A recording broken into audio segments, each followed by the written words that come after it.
The badlands had a way of silencing you. It wasn't the quiet you'd find in a library or during a late night in the city.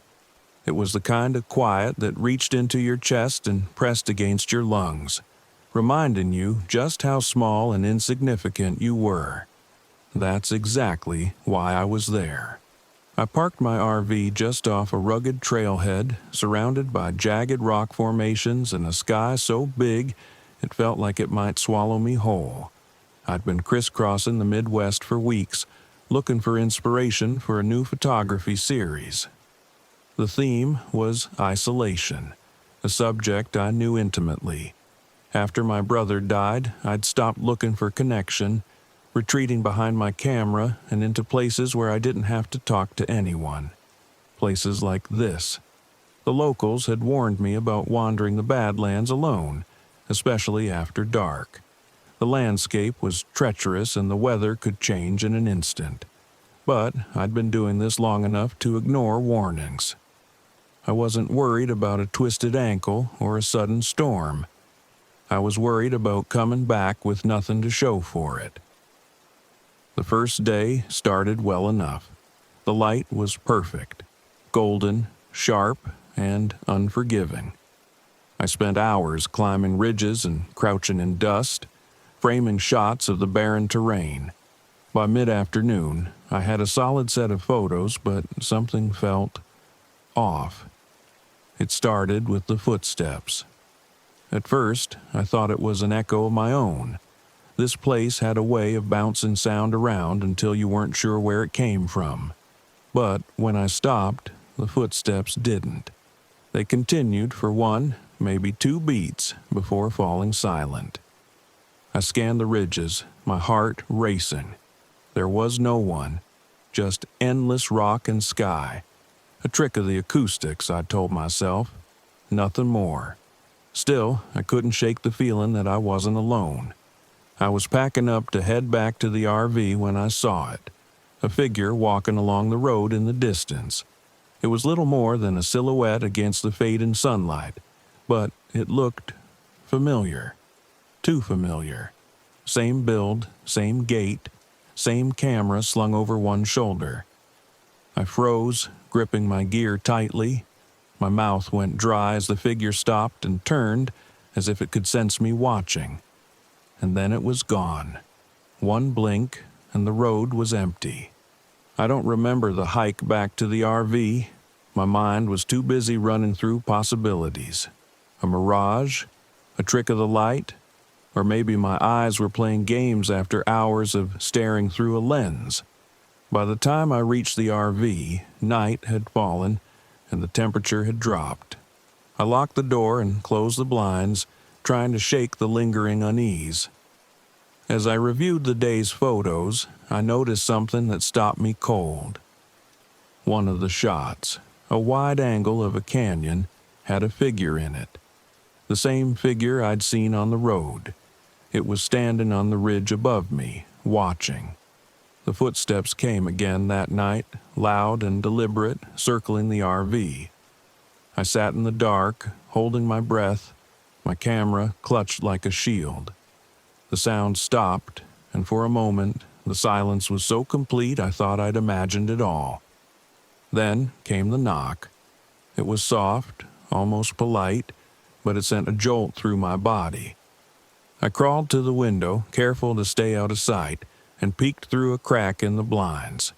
There was no one there, just the empty landscape, bathed in pale moonlight. I stayed up the rest of the night, every creak of the RV making my heart race. The next morning, I met Ranger Carol Morales. She was making her rounds, checking permits and offering advice to anyone brave or foolish enough to camp in the park. "People don't usually park out here alone," she said, eyeing me like I was a puzzle she couldn't quite solve. "I like the quiet," I replied, trying to sound casual. Carol nodded, but her expression didn't change. "You should be careful. The Badlands have a way of playing tricks on you. People get lost out here all the time. Some never come back." Her words stuck with me as I hiked deeper into the park that day. The landscape felt different, heavier, as if the rocks were leaning in to watch me pass. By the third day, the echo was no longer hiding. I was photographing a canyon when I heard the footsteps again, closer this time. I turned and saw it. Me, or something that looked like me. It stood on the ridge above, its face obscured by shadow, its posture an exact mirror of mine. I called out, but it didn't move. Instead, it raised its camera. The click of the shutter echoed through the canyon. I stumbled back, nearly dropping my own camera, and when I looked up, the figure was gone. I didn't sleep that night. The RV felt like a prison, the walls too thin to keep out whatever was out there. When I finally drifted off, it was to the sound of footsteps circling me, growing louder with each pass. I woke to find the mirrors inside the RV fogged with handprints.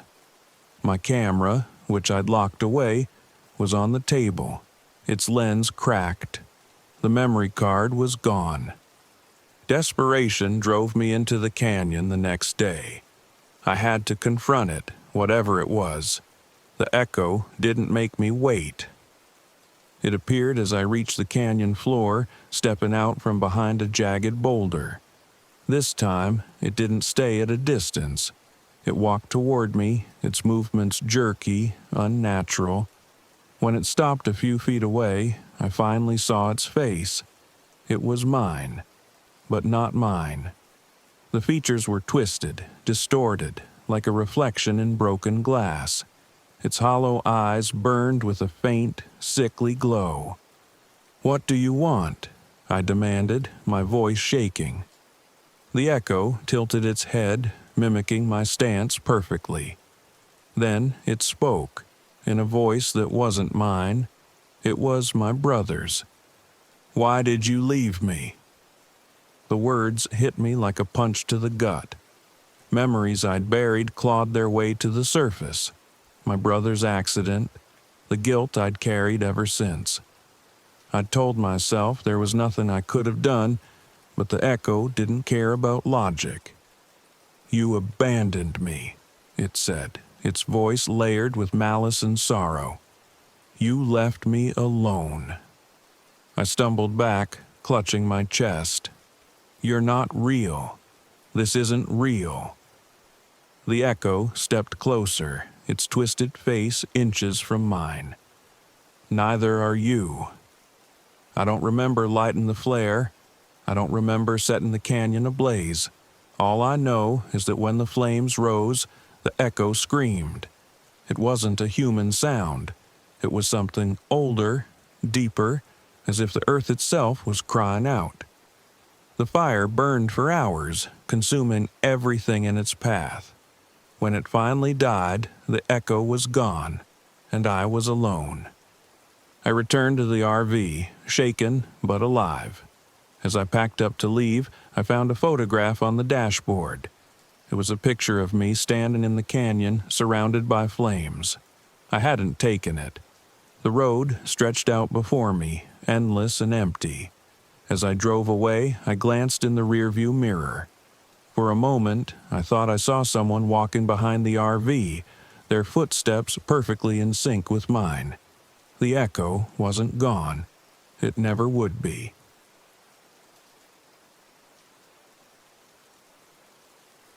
The RV was my lifeline. After years of corporate grind and a recent dip in my blog traffic, I'd committed to rediscovering what had once made my work thrive. Storytelling. Authentic, raw, adventurous stories.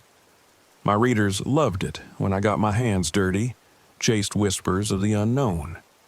So when I heard about an abandoned cabin deep in Tongass National Forest, I couldn't resist. The locals called it cursed. Perfect.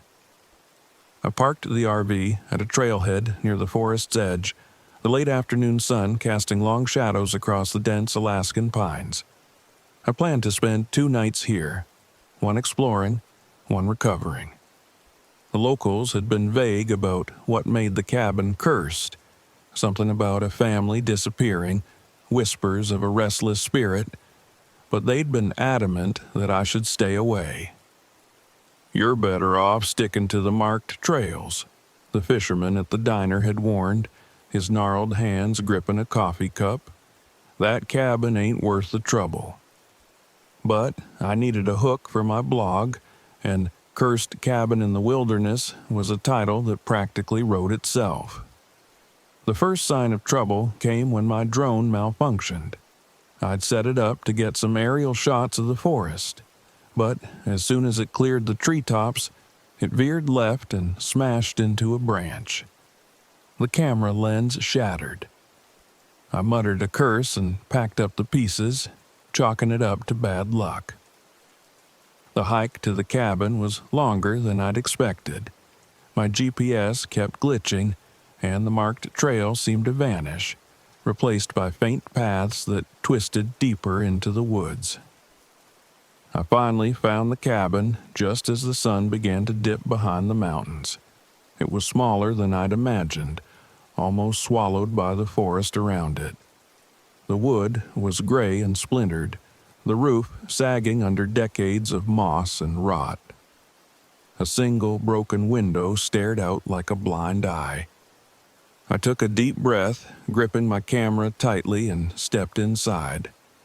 The air in the cabin was wrong, heavy, cold. It smelled of mildew and decay, and something else I couldn't place, like burnt hair. The floor creaked under my boots as I moved through the tiny space.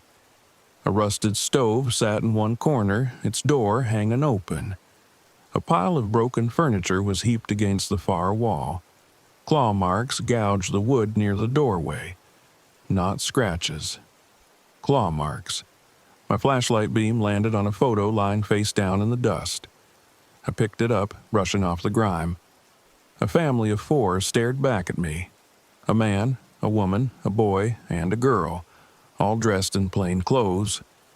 They looked tired, worn, but happy. The back of the photo was scrawled with a single word: home. I stuffed the photo into my pocket and set up my camera to record. The light dimmed faster than I'd anticipated, and I decided to head back to the RV. Spending the night here wasn't part of the plan. The storm rolled in as I hiked back. Wind whipped through the trees, howling like a wounded animal. Rain lashed against my jacket.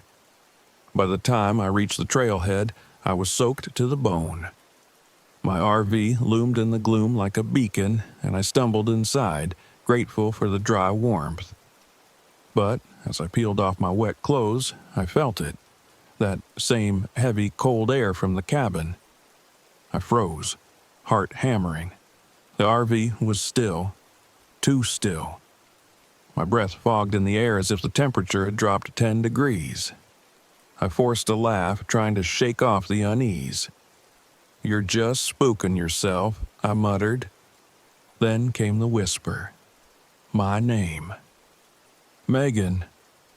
I spun around, flashlight in hand. The beam illuminated nothing but the RV's cramped interior, my gear, my notebooks, my food, all untouched, but the whisper came again, soft and insistent. "Megan." I scrambled for my phone, fumbling to turn on the voice recorder.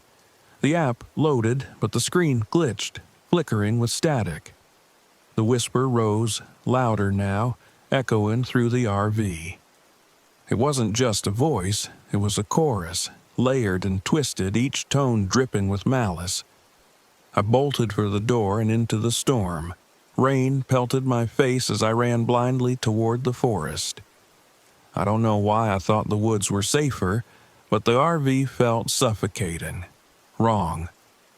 The whispers followed me, seeping into the wind. I don't know how long I ran before I stumbled back into the clearing with the cabin. The storm raged overhead, lightning illuminating the skeletal structure in brief, blinding flashes. I hesitated, my instincts screaming to stay away, but I couldn't go back to the RV. Not yet. Inside, the air was colder than before, and the whispers were louder, as if the walls themselves were breathing them. I sank to the floor, shaking, and pulled out the photo. My fingers traced the faces of the family, and a new whisper joined the chorus, a child's voice soft and pleading. "Help us." I looked up. In the corner of the room, a shadow moved, darker than the blackness around it. It unfurled slowly, taking shape, a human form with hollow eyes that glowed faintly, like embers in a dying fire. The figure stepped closer. Its movements were jerky, wrong, like a puppet on tangled strings. The whispers swelled, filling my ears, my head, until I thought I'd scream. "Why are you here?" I croaked, my voice barely audible. The figure stopped inches away.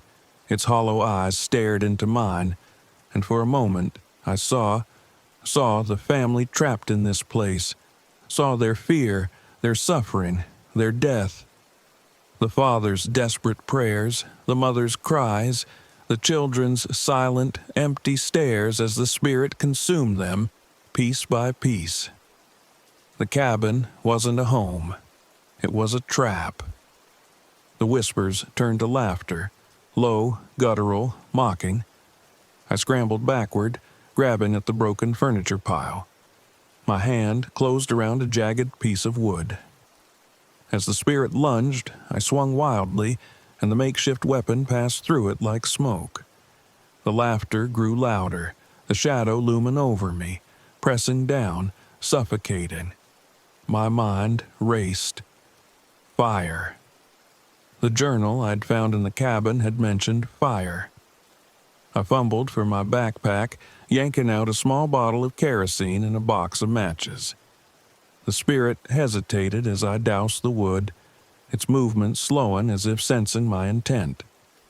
My hands trembled as I struck a match, the tiny flame sputtering in the damp air. The shadow surged forward, its hollow eyes blazing. I threw the match onto the wood, and the fire roared to life. The spirit let out a piercing scream, a sound that wasn't human. It writhed, its form twisting and breaking apart in the flames. The whispers turned to wails, fading as the fire consumed the cabin. I stumbled out into the storm, the heat of the blaze at my back. My legs gave out, and I collapsed in the mud, staring at the inferno. The fire burned unnaturally bright, casting strange, flickering shadows across the trees. When the fire finally died, the cabin was gone. Only ash remained, scattered by the wind. I limped back to the RV, my body aching, my mind reeling. I told myself it was over, that the spirit was gone. But as I reached the door, I froze. Black handprints marred the RV's white surface, trailing from the back to the door. My breath hitched. Inside, the air was still, silent, but my reflection in the window was wrong. Its eyes were hollow, glowing faintly. And then I heard it again. "Megan?"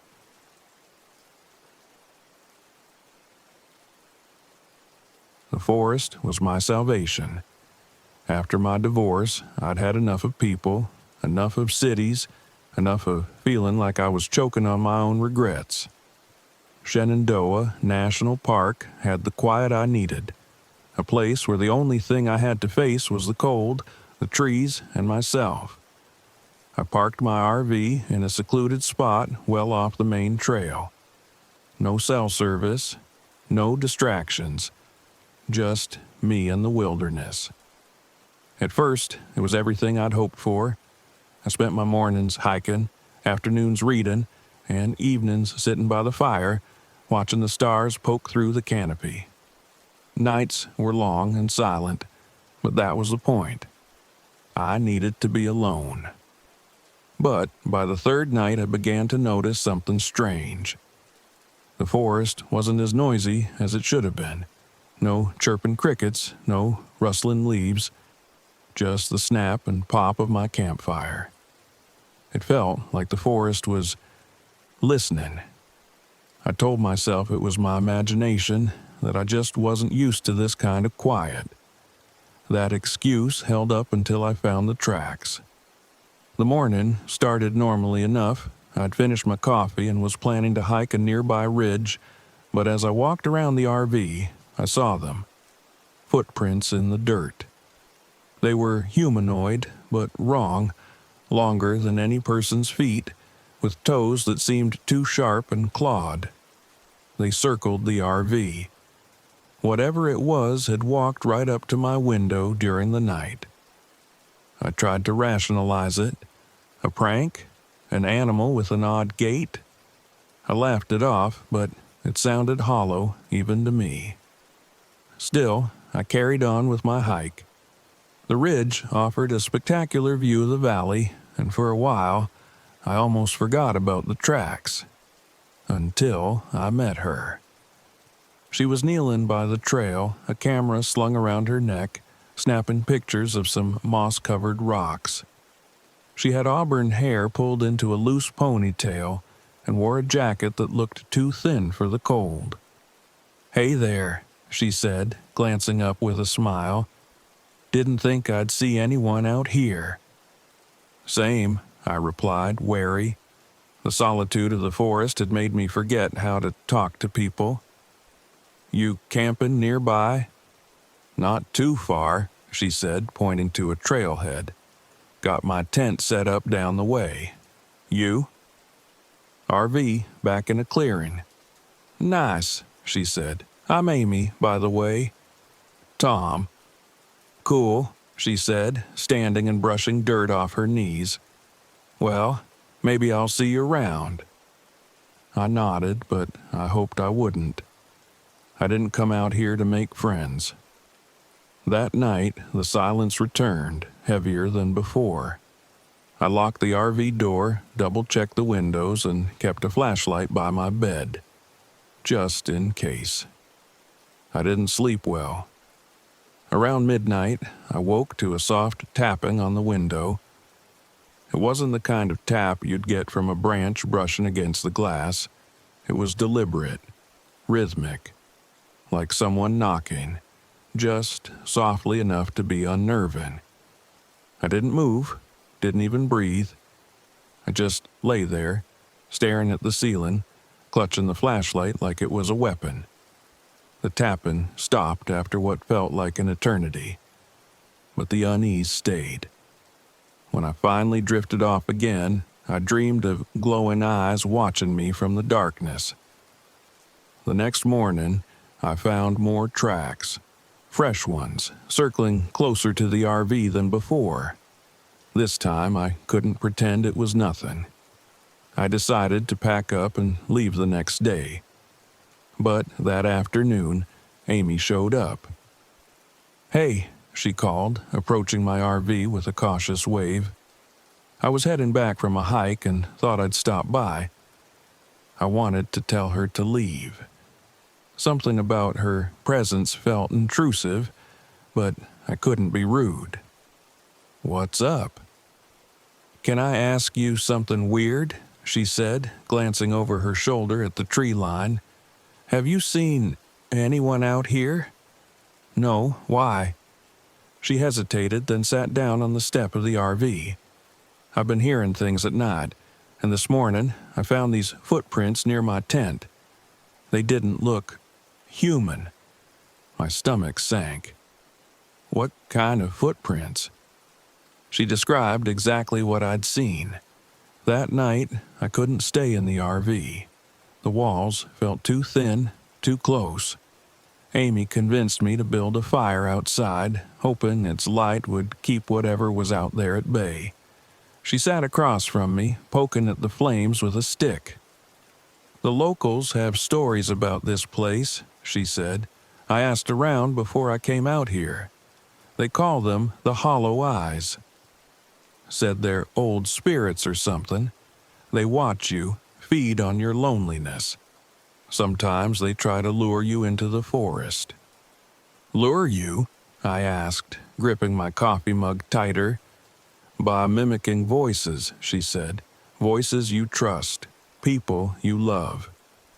I didn't reply. The fire crackled between us, but it didn't feel warm.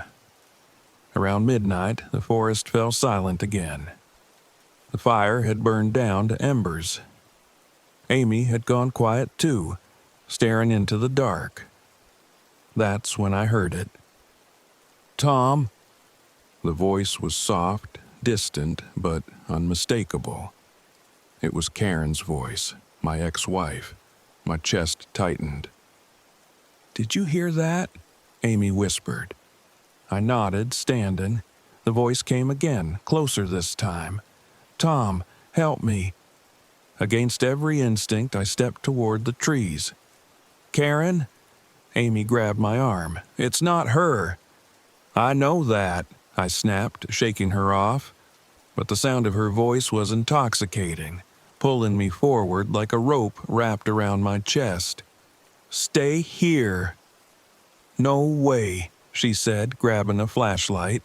You're not going out there alone. We pushed into the forest together, the beam of her flashlight cutting through the darkness. The voice called again, leading us deeper. I knew it wasn't real, but I couldn't stop myself from following. That's when we saw it. It stood at the edge of the light. A figure, pale and emaciated, with glowing hollow eyes that seemed to suck the life out of the world around them. Its mouth opened, and Karen's voice poured out. Tom, please. Amy screamed, and the thing turned its gaze to her. For a moment, I was paralyzed, caught between the pull of its eyes and the sound of Karen's voice. Then Amy grabbed my arm and yanked me backward. Run, she shouted. We bolted through the trees, branches clawing at our clothes and faces. Behind us, the creature let out a sound that was half growl, half scream. I didn't dare look back. We reached the RV, slamming the door behind us. I locked it, my hands shaking, and we sat there in the dark, listening to the scratching at the walls. Morning came slowly, the scratching fading with the first rays of light. We were alive, but something had changed. Amy had scratches down her arm, deep and jagged like claws. I had no explanation for how they'd gotten there. We didn't talk much as we packed up to leave. I offered to drive her back to her car, but she refused. I'll be fine, she said, forcing a smile. I just need to go. I didn't argue. As I drove out of the park, I couldn't shake the feeling of being watched. When I glanced in the rearview mirror, I saw them. 2 glowing dots just at the edge of the tree line. The hollow eyes were still there, and I knew they always would be.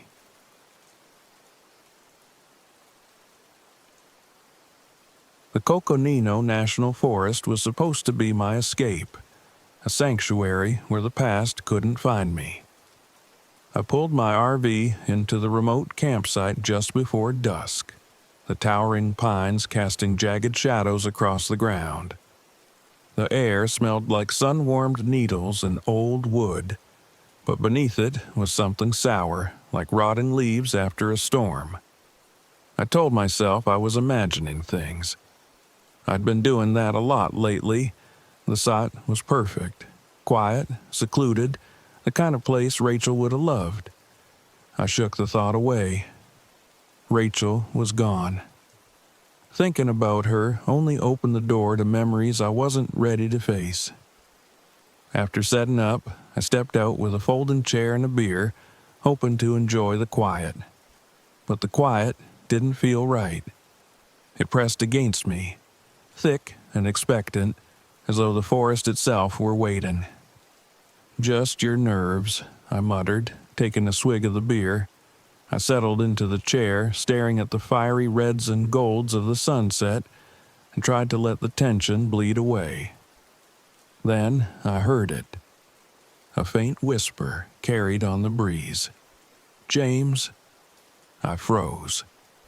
My first instinct was to laugh it off, the wind. That's all it was. But the sound came again, threading through the trees like a needle.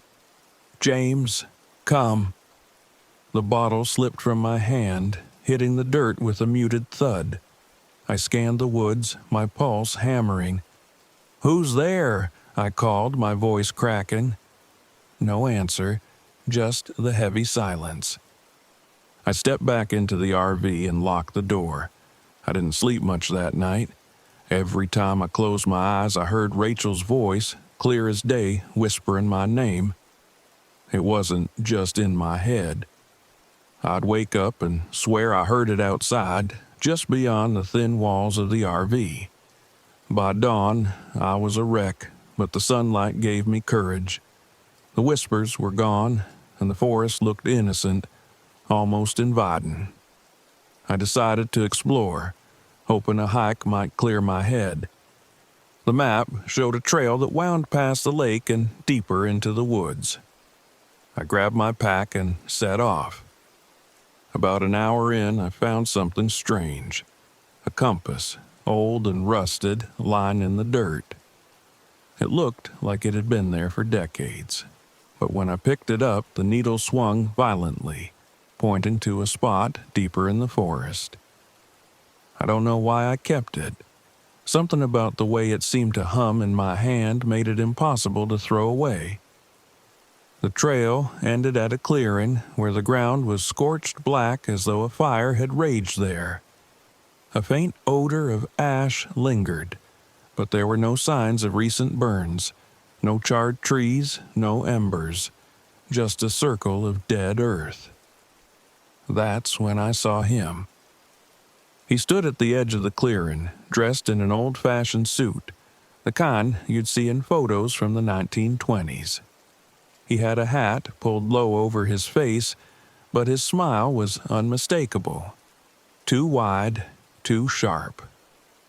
"Evening," he said, tipping his hat. His voice was smooth, almost hypnotic. "Who are you?" I asked, my voice shaking despite my best efforts. "Just a traveler," he said, "like you." I didn't believe him. He didn't look like any traveler I'd ever seen, but something about his presence rooted me to the spot. "I've been watching you, James," he continued. "You carry a heavy burden." The hairs on the back of my neck stood up. "How do you know my name?" "I know a lot of things." He stepped closer, his polished shoes crunching against the blackened ground. "And I know what you want most." I backed away. "I don't know what you're talking about." "Oh, but you do." His smile widened. "Rachel." The name hit me like a punch to the gut. "Don't," I snapped. "You don't get to say her name." "Why not?" he said, spreading his arms as if inviting a hug. "I can give her back to you. Don't you want that?" My breath caught. "That's not possible." He tilted his head, his smile never faltering.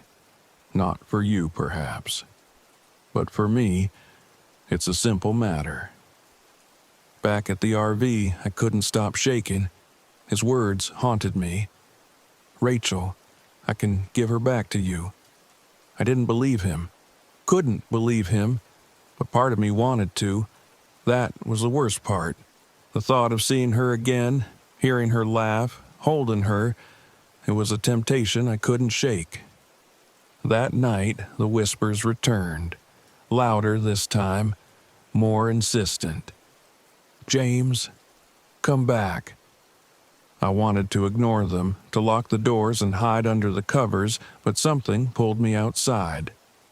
The forest was alive with shadows that shifted and danced, and the whispers seemed to come from everywhere at once. The compass in my pocket began to hum again, the needle spinning wildly before settling on a single direction. Against my better judgment, I followed it. The clearing looked different at night. The scorched ground seemed to glow faintly, and the air was thick with the scent of sulfur. The man in the suit was waiting, his smile even wider than before. "You came," he said, as if we were old friends. "I don't believe you," I said, my voice trembling. "You're lying." "Am I?" He stepped aside, revealing a shape in the shadows. My heart stopped. It was Rachel. She stepped forward, her face illuminated by the faint glow of the clearing. She looked exactly as I remembered. Her auburn hair, her green eyes, the slight tilt of her head when she was about to say something sarcastic. "James," she said, her voice breaking. "It's me." I stumbled back. "No, this is a trick." "It's no trick," the man said. "She's here, waiting for you." "Don't listen to him, James," Rachel said, tears streaming down her face. "Please, I need you." The days blurred after that. I couldn't think straight. Every time I tried to leave, I found myself drawn back to the clearing. The man, the wanderer, as I began to call him, kept taunting me, offering Rachel in exchange for something he never quite explained. The forest became a maze. No matter which direction I walked, I always ended up back at the clearing. The shadows grew darker, the whispers louder, until I could barely tell what was real. The ghostly figures began appearing on the edges of my vision. Men, women, even children, their faces hollow and gaunt. They seemed to be trying to warn me, but their voices were garbled, unintelligible. Then, one night, the wanderer made his final offer. We stood in the clearing, the air thick with tension. Rachel appeared again, her eyes wide with fear. "Please, James," she said, "don't let me go." The wanderer stepped forward, his smile razor sharp. "It's simple," he said. "One small trade. Your soul for hers." "No," I whispered. "Oh, come now," he said. "What's a soul, really? A small price to pay for love." I closed my eyes, the memories rushing back, the crash, the hospital, the unbearable silence of a house that no longer felt like home. I wanted to say yes. God, I wanted to say yes, but I couldn't. "She's gone," I said, my voice breaking. "I can't bring her back." Rachel's face twisted, her features melting into something monstrous. "Coward," she hissed, her voice layered with something deeper, darker. The wanderer's smile faded. "So be it," he said, and the shadows surged forward. I don't know how I made it out. The compass hummed in my hand, its needle pointing me toward safety as the forest erupted into chaos. The shadows clawed at me. The whispers screamed, and the air burned with the stench of sulfur. When I finally stumbled back to the RV, the first rays of sunlight were breaking through the trees. I collapsed onto the floor, clutching the compass like a lifeline. The forest was quiet again.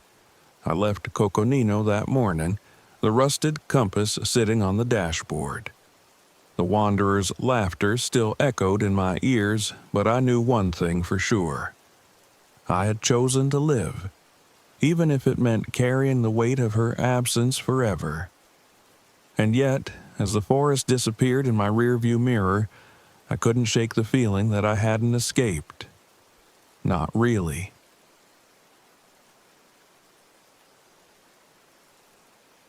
When I first arrived at Bear Creek Lake, I told myself the creeping unease was just nerves. The dense woods, the isolated campsite, the eerie quiet, they were all part of the allure. I wanted solitude. I wanted inspiration.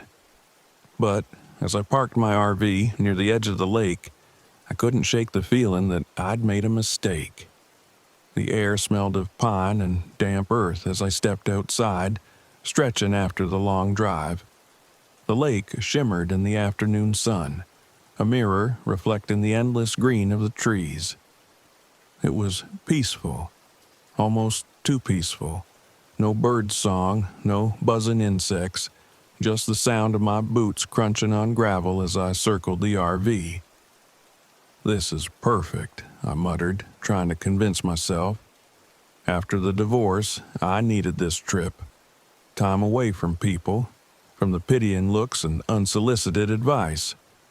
Time to remember who I was before everything fell apart. And if I could turn the experience into a memoir, maybe I'd find a way to move forward. I spent the afternoon setting up camp. The fire pit was ready, the hiking gear laid out, and my journal sat waiting on the table, its blank pages taunting me.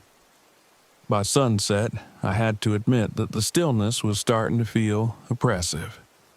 I stood by the lake, watching the water turn gold, then crimson, then black as night fell.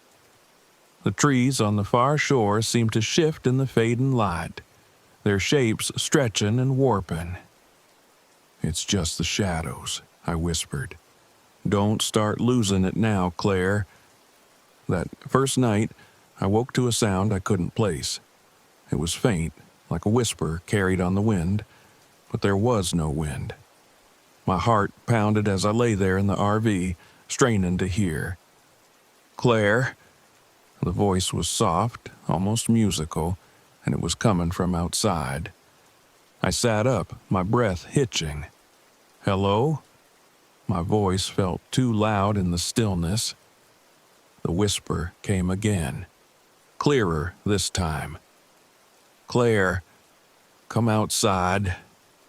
The floor creaked as I stepped down from the bed, my eyes darting to the window. The darkness outside was absolute, the kind that swallowed everything beyond the glass. I couldn't see anyone, but the voice came again, closer now. "Claire!" My fingers trembled as I locked the door. It was probably nothing, a trick of the wind, or maybe I was dreaming, but I didn't sleep for the rest of the night. The next morning, I walked to the small general store near the park entrance, hoping to shake off the unease. The clerk was a friendly woman who didn't seem to notice the dark circles under my eyes. As I paid for my coffee, an older man sitting in the corner caught my eye. He was grizzled, with sunken cheeks and eyes that seemed too sharp for his age. He stared at me for a long moment before speaking. "You're in the far lot, aren't you?" he asked, his voice rough like gravel. "Yes," I said hesitantly. "Why?" "Stay out of the woods after dark," he said, "and don't trust what you see in the lake." I forced a laugh, thinking he was just trying to scare me. "Why not?" "The hollow ones don't like visitors," he said simply, then turned back to his newspaper. By the time I returned to the RV, the encounter with the old man was already fading from my mind. I chalked it up to local superstition, the kind of ghost story every campground seems to have. But as I unpacked my groceries, I noticed something odd. My journal wasn't where I'd left it. It was open on the table, flipped to a page I hadn't written on yet. At first, I thought the wind might have blown it open, but there was no breeze inside the RV. When I picked it up, my breath caught.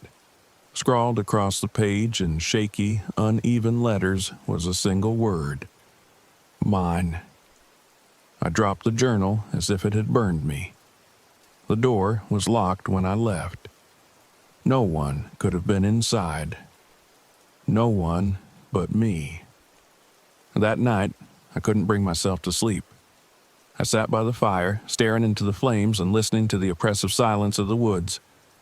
Around midnight, the whispers started again. "Claire." My stomach knotted as I stared into the trees. The voice was unmistakable, but it wasn't just a whisper anymore. It was my voice. "Claire, come here." I stumbled back, nearly falling into the fire pit. The shadows between the trees seemed to move. stretching and twisting, forming something almost human. Then, as quickly as it had started, the whispering stopped. The shadows disappeared, leaving me alone with the crackle of the fire. The following day, I decided to hike one of the shorter trails, desperate for a distraction. The woods were beautiful in the daylight, the kind of beauty that makes you forget your fear. But as I climbed a gentle slope, I noticed something etched into the bark of a tree. A symbol, a circle with jagged lines slashing through it. I touched it, my fingers brushing the rough grooves. The old man's warning came rushing back. The hollow ones don't like visitors. Suddenly, the forest didn't feel so inviting anymore. When I returned to the campsite, I found my reflection waiting for me. At first, I thought it was just me, a trick of the light, but as I moved closer to the RV's window, I realized something was wrong. The reflection's eyes were too dark, its expression too blank.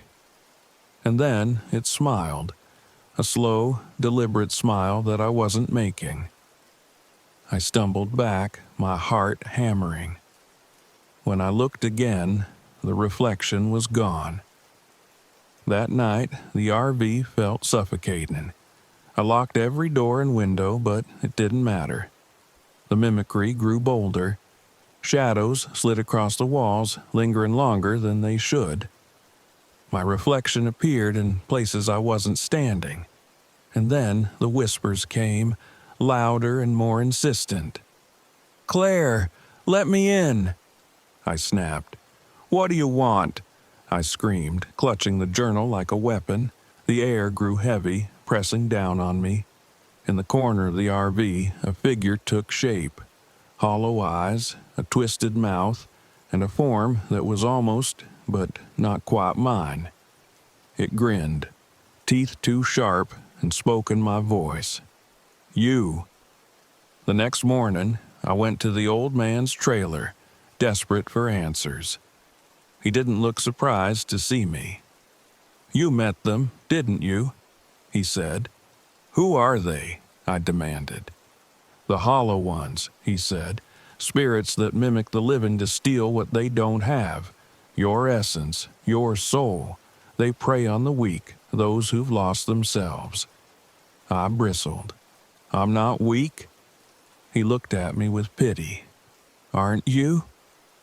That night, the hollow one came for me. It stood outside the RV, staring through the window with empty eyes. "Claire," it called in my voice. "Let me in. It's safe out here." I clenched the journal, my mind racing. The old man had said they thrived on fear, on self-loathing. If I let it, it would take everything from me. I opened the door. The hollow one stepped inside, its form flickering like a candle in the wind. "You can't fight me," it said, smiling with my face. "You don't even know who you are anymore." It was right. I'd spent months hating myself, doubting myself, feeling like a shell of a person. But standing there, facing my own reflection, I realized something. I wasn't broken, not completely. I took a deep breath and spoke the words I'd been afraid to say. "You can't have me." The hollow one snarled, its form distorting, but I stood firm. "I know who I am," I said, "and I'm not yours." The shadows recoiled, shrinking away from me. The hollow one screamed, a sound that made my ears bleed, and then it was gone. I left Bear Creek the next morning, the sun rising over the lake as I drove away. The journal sat beside me, its pages now filled with something new. Hope. The hollow ones had tried to take me, but they'd only reminded me of what I was fighting for. Myself.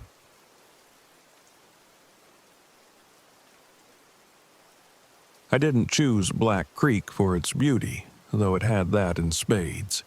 towering pines, rippling streams, and an eerie stillness that wrapped around you like a weighted blanket. No, I chose it for my blog. A camping gear review in a wilderness few dared to venture would get clicks. I'd planned everything meticulously, but when the four of us rolled into the clearing, even I felt something off. The trees loomed high, their branches tangled like skeletal fingers. Liam, my boyfriend, was the first to hop out of the RV, stretching his arms. "This is perfect," he said, flashing me that grin that was both infuriating and endearing. I glanced at my sister Amara, who was already pulling out her phone. She didn't look up, just gave a bored, "Sure." "You're going to love it when you actually put the screen down," I muttered, grabbing the checklist from the dashboard. "Let her vibe how she vibes," Sam, her boyfriend, said with his trademark smirk. He tossed a duffel bag onto the ground. "I mean, come on, Natalie. Not all of us live to plan." I ignored him and started organizing. The gear needed to be tested in real conditions, and I didn't have time for their snide remarks. Liam set up the fire pit. Amara helped me unload the tent. She groaned but followed. "You're worse than Mom, you know that?" I pretended not to hear. The first sign that something wasn't right came at sunset. I'd been reviewing the water filtration system by the creek, and the woods had gone silent. At first, I welcomed the reprieve from Sam's jokes and Amara's endless complaining. But as I sat there, fitting the filter onto the bottle, I realized there were no birds, no insects, no rustling leaves, just the sound of my own breath and the faint gurgle of the creek. I stood, my gaze darting through the dense pines. "Hello?" I called out, suddenly feeling foolish. What was I expecting? A response? When I returned to camp, the fire was roaring, and Liam was lounging in his chair. "You've been gone a while," he said. "Everything okay?" "Yeah, just quiet out there." "That's the point, isn't it?" Sam chimed in, his face illuminated by the flickering flames. "Escape the noise?" "Too quiet," I said, taking a seat. "Like nothing's alive." Amara rolled her eyes. "You're overthinking again?" Maybe I was. But as the night wore on, the silence clung to us, heavy and oppressive. The second sign came after dinner. Liam was poking at the fire while Amara scrolled through Instagram.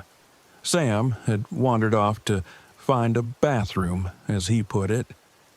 I was halfway through testing the durability of a collapsible camping chair when I heard Liam mutter, "That's weird." "What is?" I asked.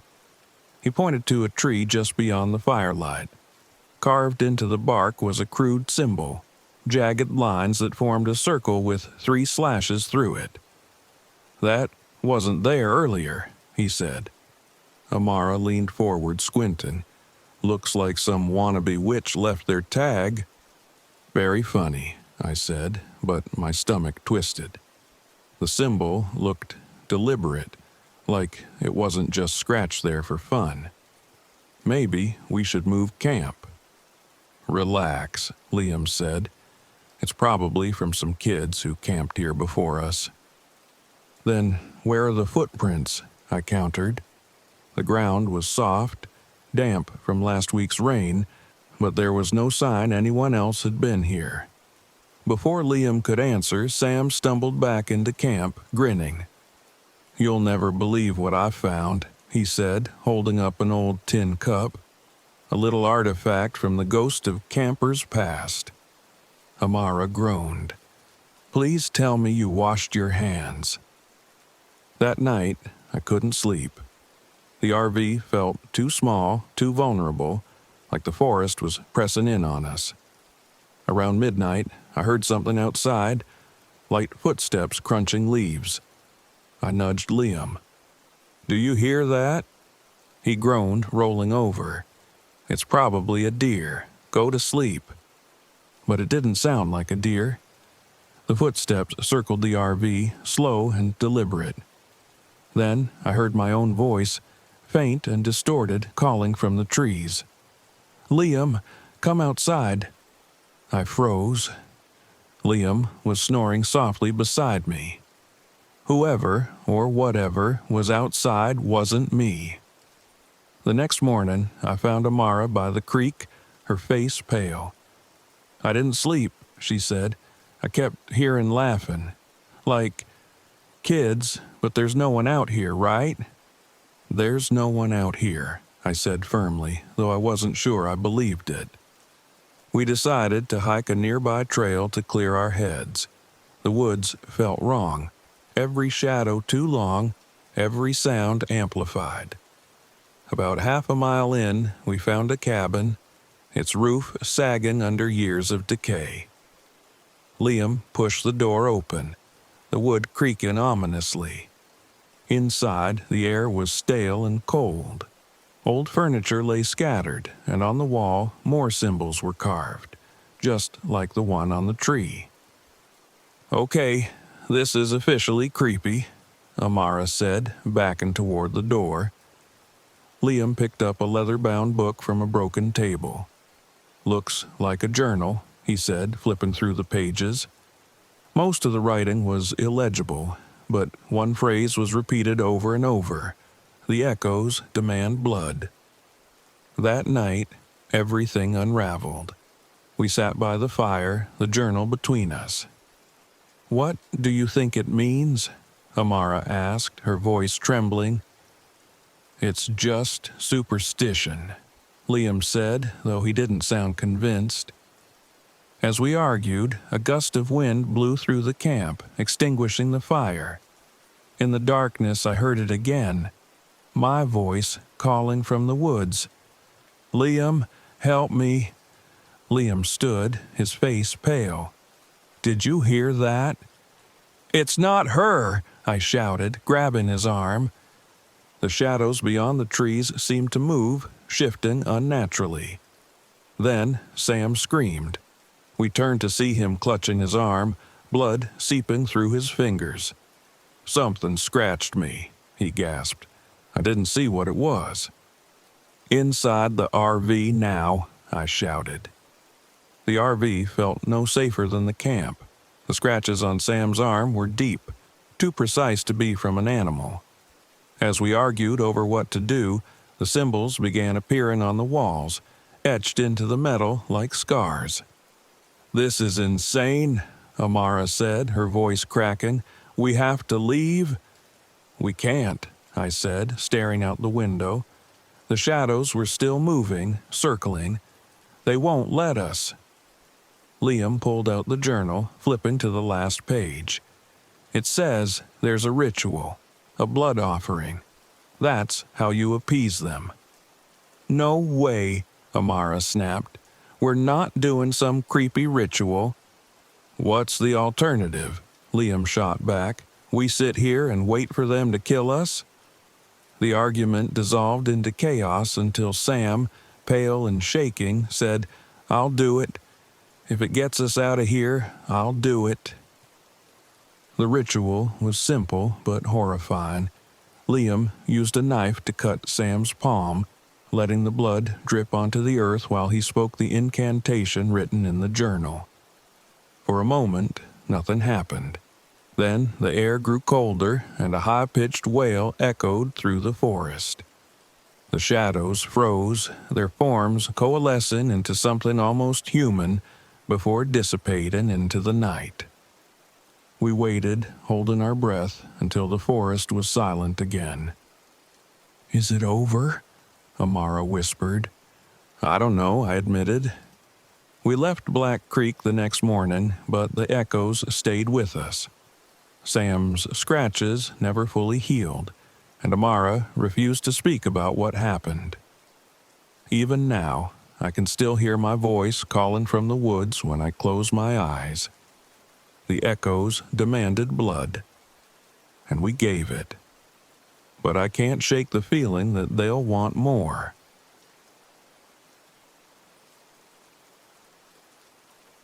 I didn't choose Black Creek for its beauty, though it had that in spades.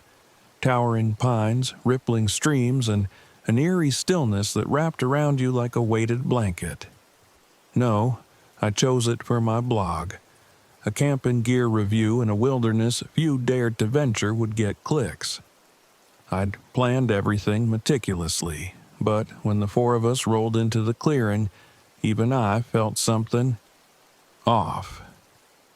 The trees loomed high, their branches tangled like skeletal fingers. Liam, my boyfriend, was the first to hop out of the RV, stretching his arms. "This is perfect," he said, flashing me that grin that was both infuriating and endearing. I glanced at my sister Amara, who was already pulling out her phone. She didn't look up, just gave a bored, "Sure." "You're going to love it when you actually put the screen down," I muttered, grabbing the checklist from the dashboard. "Let her vibe how she vibes," Sam, her boyfriend, said with his trademark smirk. He tossed a duffel bag onto the ground. "I mean, come on, Natalie.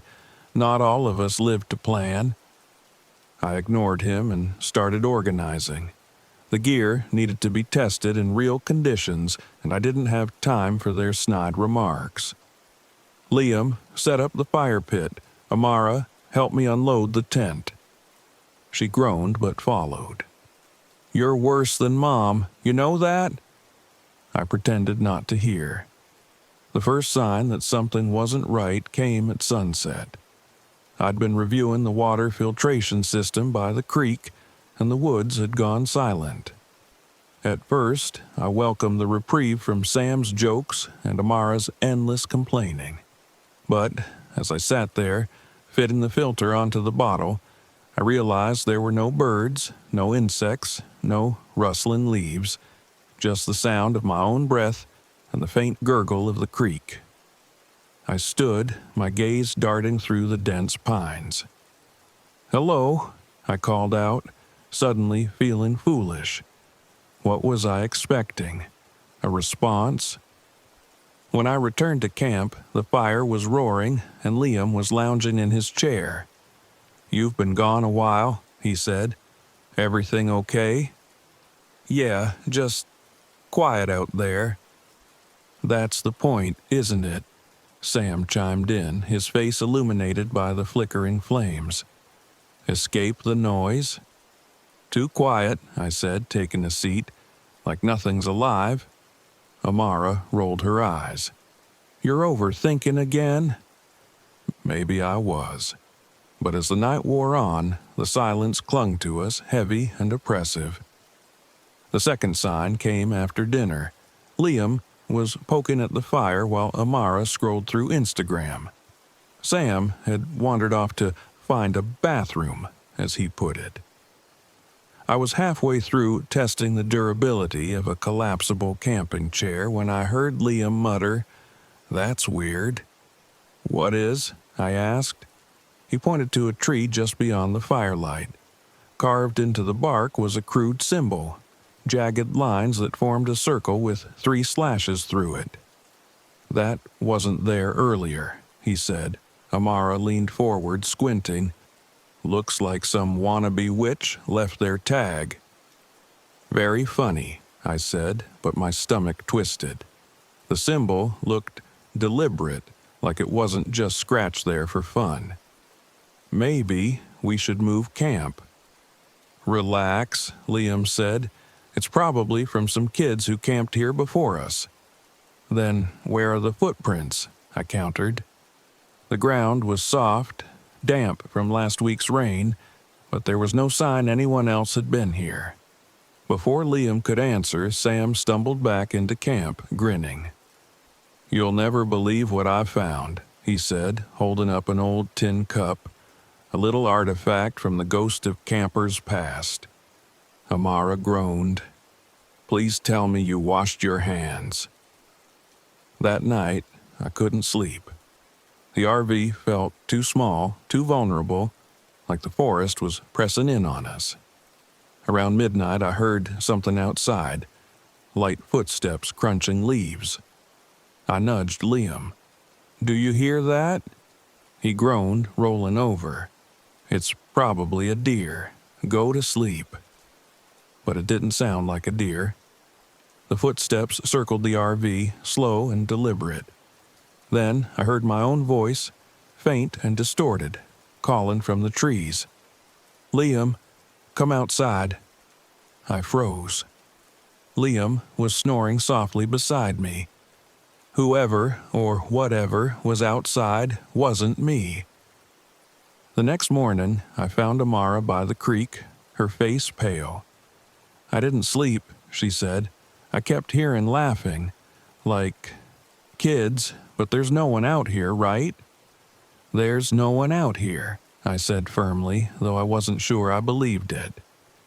We decided to hike a nearby trail to clear our heads. The woods felt wrong, every shadow too long, every sound amplified.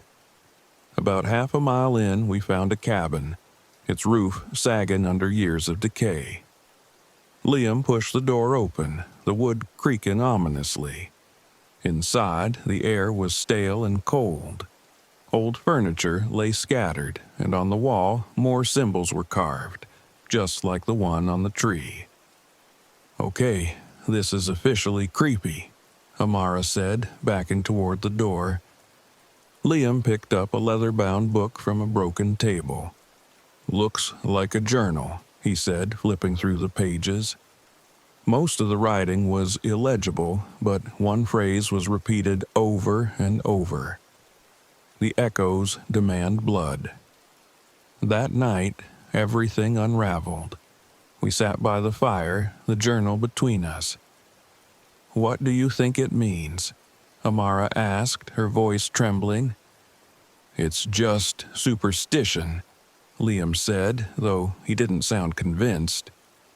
As we argued, a gust of wind blew through the camp, extinguishing the fire. In the darkness, I heard it again, my voice calling from the woods. "Liam, help me!" Liam stood, his face pale. "Did you hear that?" "It's not her," I shouted, grabbing his arm.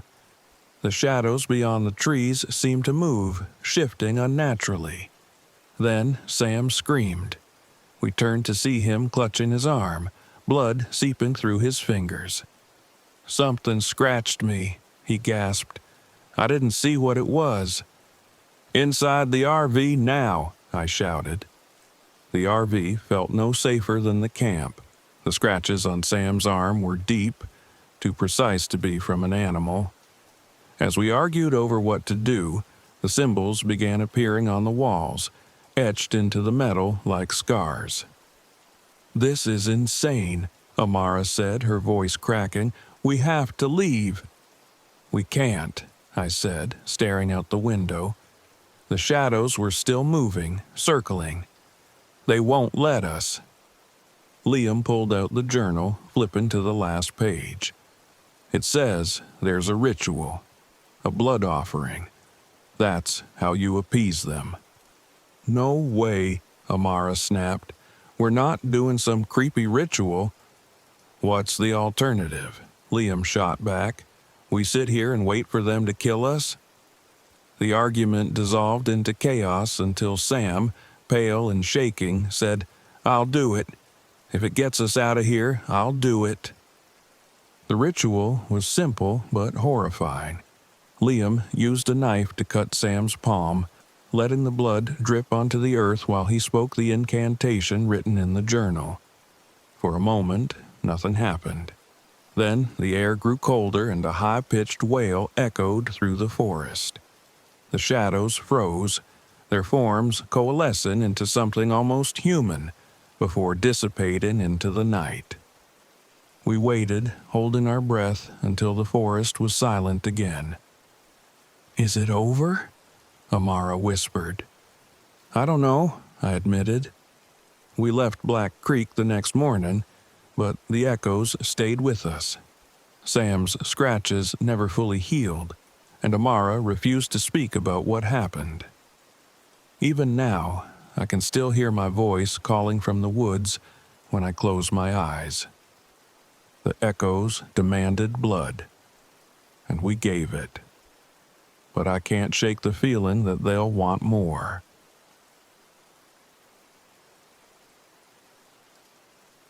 The great Smoky Mountains loomed before me, their peaks cloaked in mist. I pulled my RV into the campsite at Deep Creek, the engine rumbling to a stop. Silence settled around me, broken only by the distant rush of water from a nearby creek. This was what I'd come for. Solitude, nature, and maybe a chance to forget. I stepped out and stretched, the cool air brushing against my face. The campground was nearly empty, just the way I liked it. A few scattered RVs dotted the lot, and a small weathered cabin stood at the edge of the site. Inside was a ranger, Frankie Dawson, who had checked me in with an easy grin and a warning. "Stay on the trails," Frankie had said, his voice carrying an edge of caution. "And if you hear crying at night, don't follow it." "Crying?"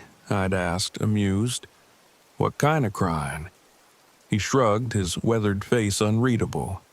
"Bobcats, coyotes, whatever it is, it's best to leave it alone." The first day was uneventful. I spent it hiking the trails, photographing waterfalls and wildlife. The Smokies had a way of swallowing sound, making even the smallest rustle seem magnified. It was peaceful, though, peaceful enough to keep my mind off her. As the sun dipped below the horizon, I returned to my RV and reviewed the day's shots. They weren't my best work.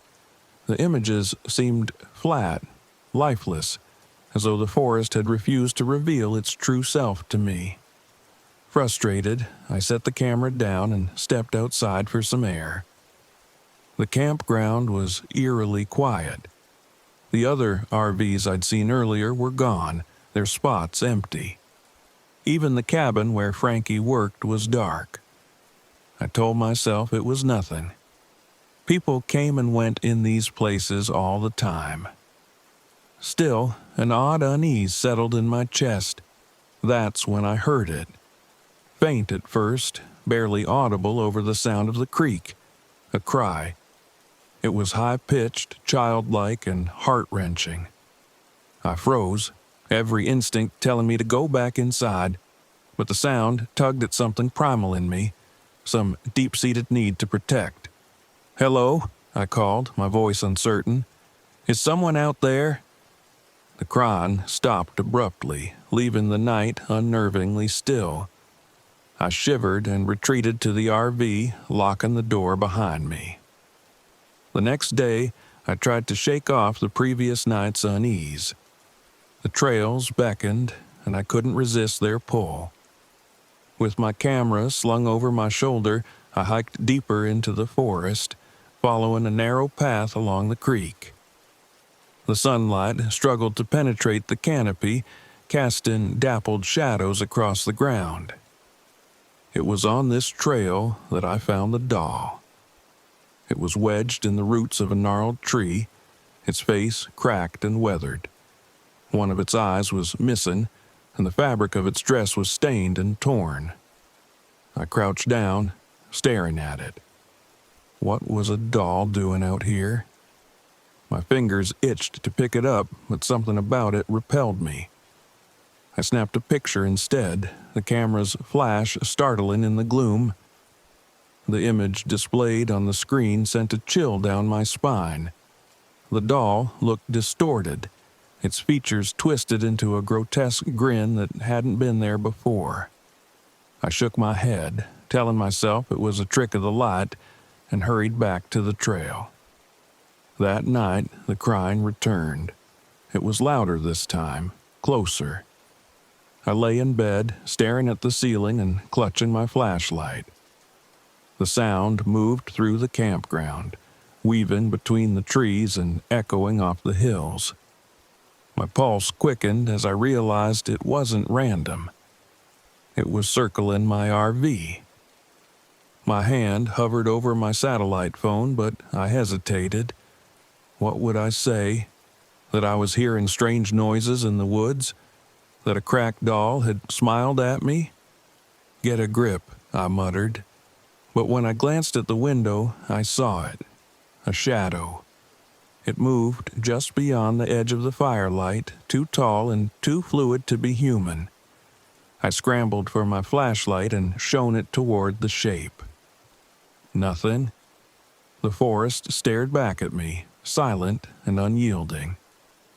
The next morning, I found myself at Frankie's cabin. He was sitting on the porch, a steaming cup of coffee in hand. His eyes narrowed as I approached. "You look like you've seen a ghost," he said. "Maybe I have," I replied, my voice strained. "I heard something last night, crying, and I saw a shadow." Frankie sighed, setting his coffee down. "You're not the first. Folks around here tell stories about the hollow cry. A kid lost in the woods a long time ago.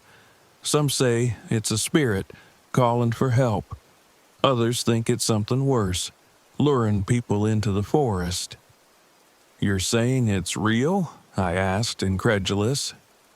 "I'm saying you should stay on the trails," he said firmly, "and don't let it lead you off." That evening, as I reviewed my photos, the unease crept back in. The images were wrong.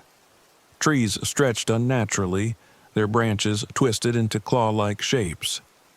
Shadows appeared where there should have been none, and in the background of one shot, barely visible among the trees, was the silhouette of a child. I stared at the photo, my stomach twisting.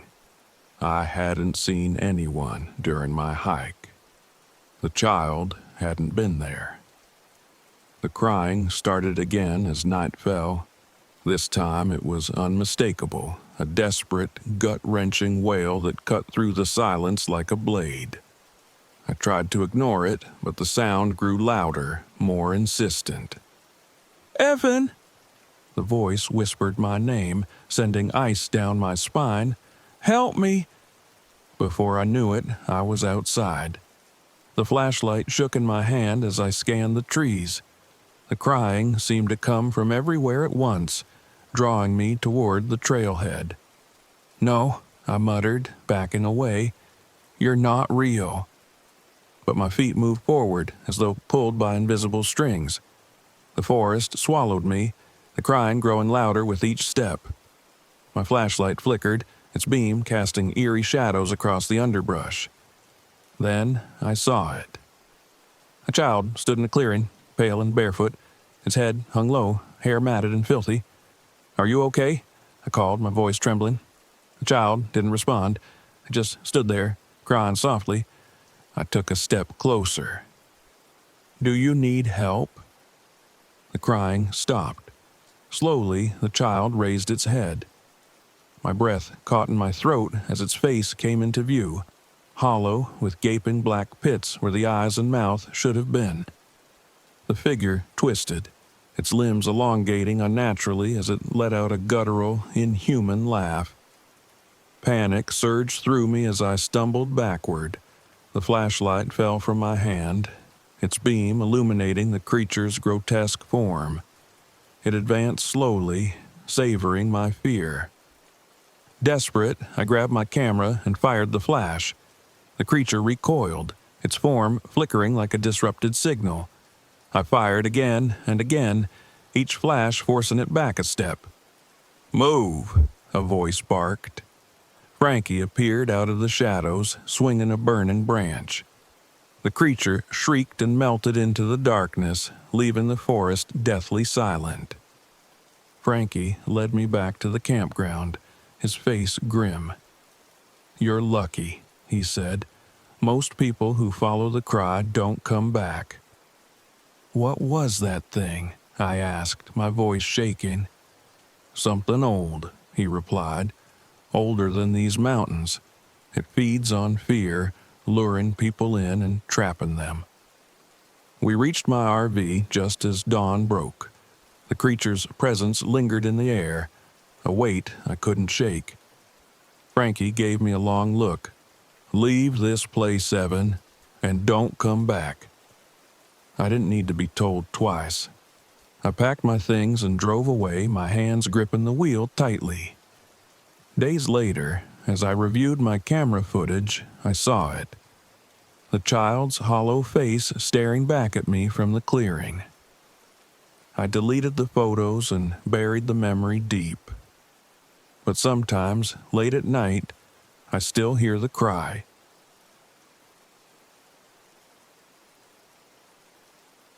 The Badlands stretched before us, jagged spires of rock jutting into the sky like skeletal fingers. I gripped the wheel of my RV, knuckles white against the cracked leather. The sun dipped low, painting the craggy cliffs in hues of blood and fire. It was breathtaking and unsettling. "This is perfect," I said, trying to sound upbeat. "The footage we get here is going to blow up on the channel. People love creepy legends." "I still think this is a bad idea," Travis muttered from the passenger seat. He leaned against the window, the brim of his park ranger hat shadowing his face. "You don't mess around with skinwalker stories. They're not just campfire tales, Danny." "Come on, it's just a bit of fun," Mark chimed in from the back. He was sprawled on the RV's couch, fiddling with the camera gear. "You're not scared, are you, big guy?" Travis glared at him, but it was Claire who spoke next. "It's not about being scared," she said softly. "Some things aren't meant to be disturbed." I glanced at Claire in the rearview mirror. She was pressed against the corner of the couch, arms wrapped around her knees. She'd been nervous the entire trip, but I chalked it up to her usual anxiety. She wasn't used to this kind of adventure. "Well, disturbed or not, we're here now," I said, "and we're going to make something incredible." We hit our first snag about 5 miles from the campsite. The RV shuddered violently, then lurched to a stop. "Fantastic," Travis grumbled, stepping outside to inspect the engine. I followed him, trying to ignore the knot of unease growing in my chest. "It's overheated," he said after a moment. "We're not getting this thing started again until it cools down." I swore under my breath. "How far is the site?" "About 2 miles. We can hike it." 2 miles didn't seem too bad, but hauling all our gear across uneven terrain was going to be a nightmare. We ended up leaving most of it behind, packing only the essentials into our backpacks. The rest would have to wait until we could return with the RV. The hike was harder than I'd expected. The rocky ground shifted beneath our feet, and the wind howled through the canyons, carrying with it an eerie, high-pitched whine. By the time we reached the clearing, the sun had set, leaving us bathed in the cold glow of the moon. The place was perfect, isolated, quiet, and undeniably creepy. Sharp pinnacles surrounded the clearing, casting long, jagged shadows across the ground. We set up our tents in uneasy silence, the tension among us thick enough to cut. That first night, the unease turned into something darker. I was lying in my tent, staring at the ceiling and trying to ignore the strange sounds outside. At first, I told myself it was just the wind. But then I heard it, a faint whisper just outside the fabric of my tent. My name. "Danny." I sat bolt upright, my heart hammering in my chest. "Who's there?" No answer. I grabbed my flashlight and unzipped the tent, shining the beam into the darkness. Nothing. The clearing was empty. I turned to zip the tent closed again and froze. Across the clearing, just beyond the fire's dying embers, a shadow moved. It was humanoid, but wrong. Its limbs too long, its movements too fluid. I blinked, and it was gone. The next morning, I didn't mention what I'd seen. I told myself it was just my imagination, fueled by exhaustion and the creepy atmosphere. But Claire's pale face told a different story.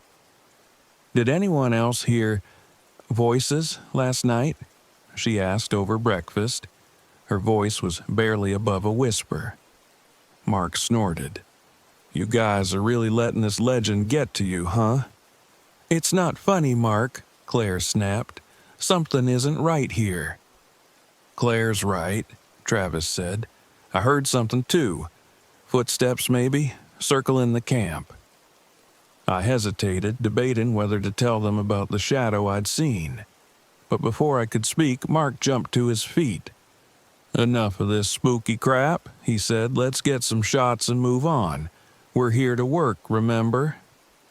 We spent the day filming, trying to capture the desolate beauty of the Badlands, but something was off. The camera glitched constantly, batteries draining faster than they should.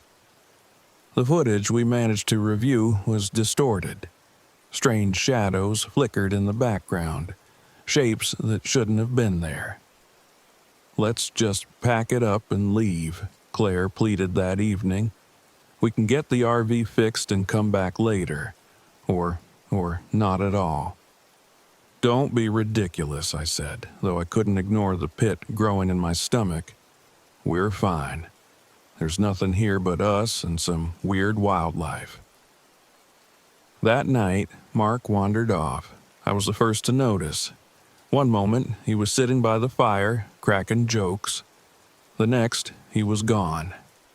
"Mark," I called, panic rising in my throat. "Where are you?" "I heard Danny's voice," he said when he finally returned. His face was pale, his eyes glassy. "She was calling me." "I didn't call you," I said, my voice shaking. His expression twisted into confusion, then fear. I saw something, a coyote, I think. But it wasn't right. Its face, it looked human." Travis swore under his breath. "We're leaving. First thing tomorrow." It didn't give us the chance. The whispers started again around midnight, louder this time. Shadows flickered across the clearing, moving too quickly to track. The fire refused to stay lit, snuffing out no matter how much wood we fed it. Then we saw it. At first, it looked like a man, a hiker maybe, standing at the edge of the clearing. But as we stared, its form began to shift. Its limbs elongated, its head tilting unnaturally to one side. Its eyes glowed, reflecting the firelight like a predator's. "What the hell is that?" I whispered, my voice trembling. "A skinwalker," Travis said grimly. "We need to go now." But the creature didn't move. It just stood there, watching us with an almost curious expression. Then it smiled, a terrible, twisted grin that didn't belong on a human face. Mark panicked. He grabbed the camera and pointed it at the thing, snapping picture after picture. The flash seemed to enrage it. It let out a low, guttural growl, then lunged. Chaos erupted. Travis grabbed a burning stick from the fire and swung it at the creature, forcing it back. "Fire!" he shouted. "It doesn't like fire." Mark wasn't so lucky. The creature's claws raked across his chest, sending him sprawling to the ground. Blood pooled beneath him as Claire screamed. "We have to get him out of here," she sobbed. "We have to."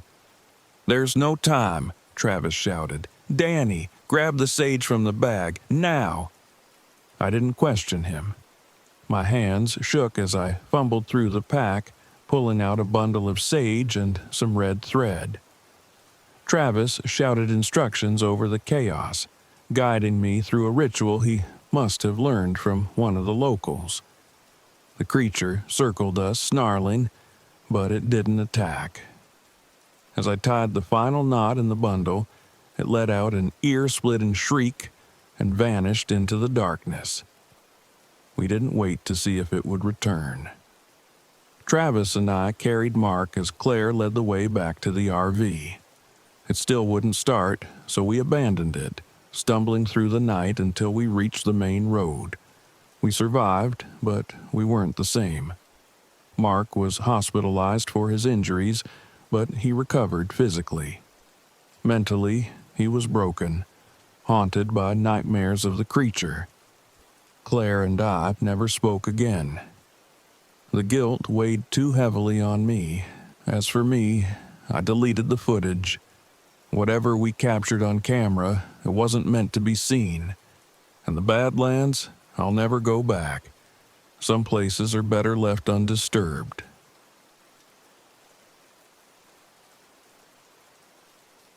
It was the music that first drew me to Caddo Lake. For years, I'd been searching for inspiration, chasing an elusive sound that could reignite the creativity I'd lost. After I retired from performing, the music in my head didn't stop.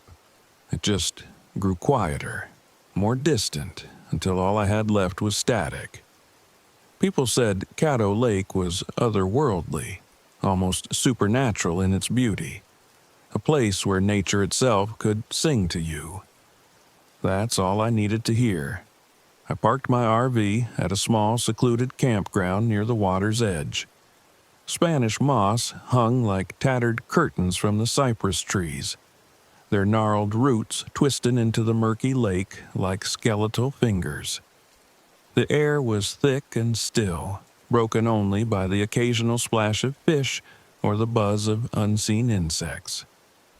This place was perfect, isolated, eerie, and alive with natural sound.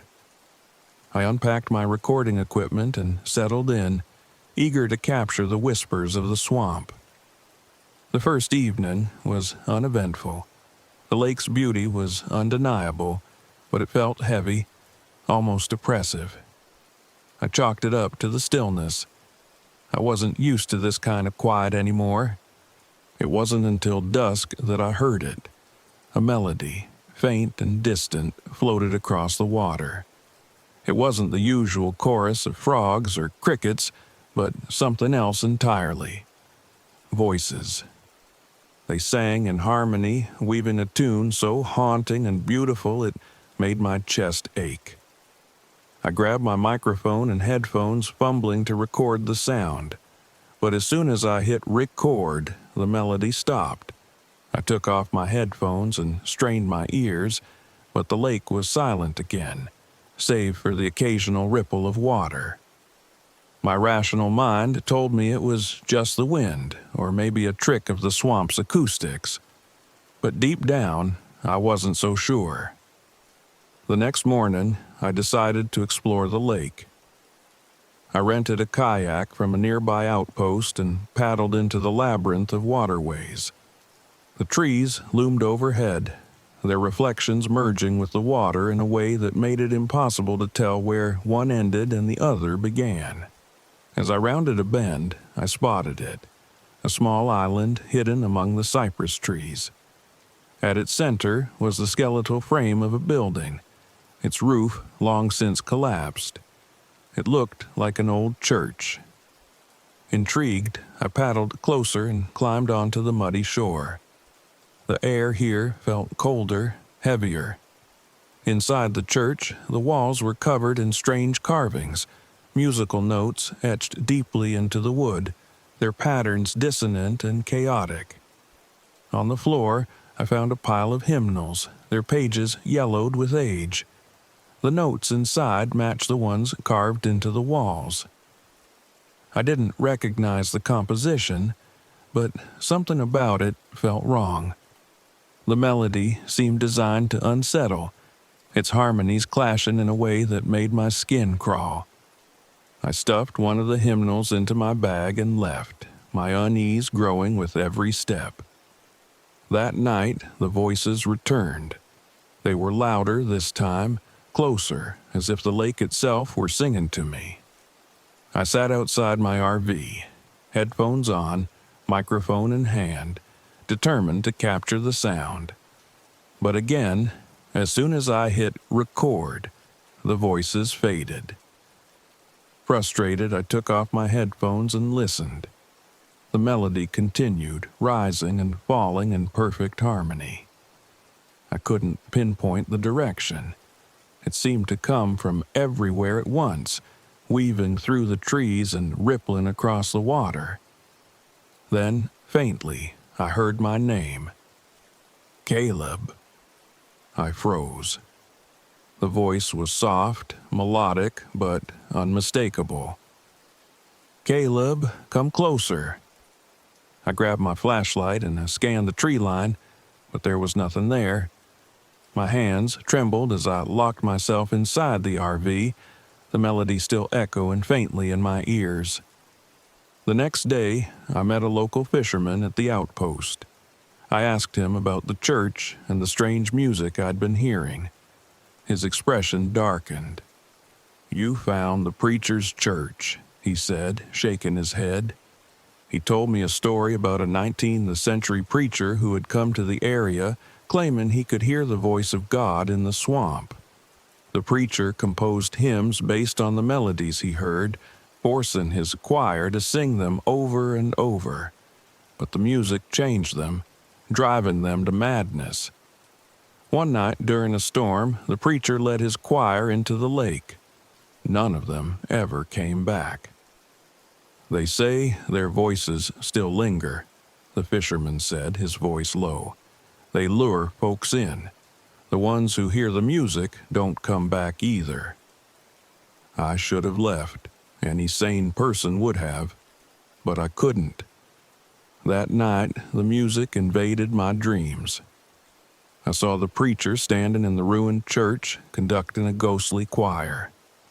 The faces of the singers were pale and distorted, their mouths stretched wide as they sang a melody so haunting it brought tears to my eyes. When I woke, I was sitting outside, my notepad in my lap. My hands were covered in ink, and I realized I had been writing. Scribbled across the page was a composition I didn't recognize, one of the preacher's hymns. The voices were inside my head now, urging me to finish the piece. The climax came on my fourth night at the lake. The fog rolled in thick and fast, swallowing the campground. The music was deafening, pulling me toward the water. I didn't even realize I was moving until I found myself in the kayak, paddling toward the island. The melody grew louder, more insistent, as if the lake itself was alive, guiding me. When I reached the island, I stumbled into the ruined church. The ghostly choir was there, their forms flickering like candle flames. The preacher stood at the center, his eyes glowing with an unnatural light. "Finish the hymn," he said, his voice echoing in my mind. My body moved on its own, my fingers tracing the notes on the wall. The choir's song grew louder, their mouths impossibly wide, their voices merging into a single, deafening scream. I tried to resist, but the music consumed me. My vision blurred, and I felt myself sinking into the floor, into the lake, into the music itself. Then I remembered the hymnal in my bag. Desperate, I pulled it out and threw it into the water. The book sank, the melody faltered, and the ghostly figures began to dissolve. The preacher screamed, his glowing eyes dimming as he reached for me. I stumbled out of the church, paddled away from the island, and didn't stop until I reached the campground. When I finally reviewed my recordings, they were blank, static and silence, as if the music had erased itself. But the hymn I had written in my sleep remained, its dissonant notes burned into my mind. I left Caddo Lake the next day, vowing never to return. Sometimes, late at night, I hear the melody again. It's faint, just on the edge of perception, like a distant memory I can't quite shake. and I wonder if I left the music behind, or if it's still inside me, waiting to be heard.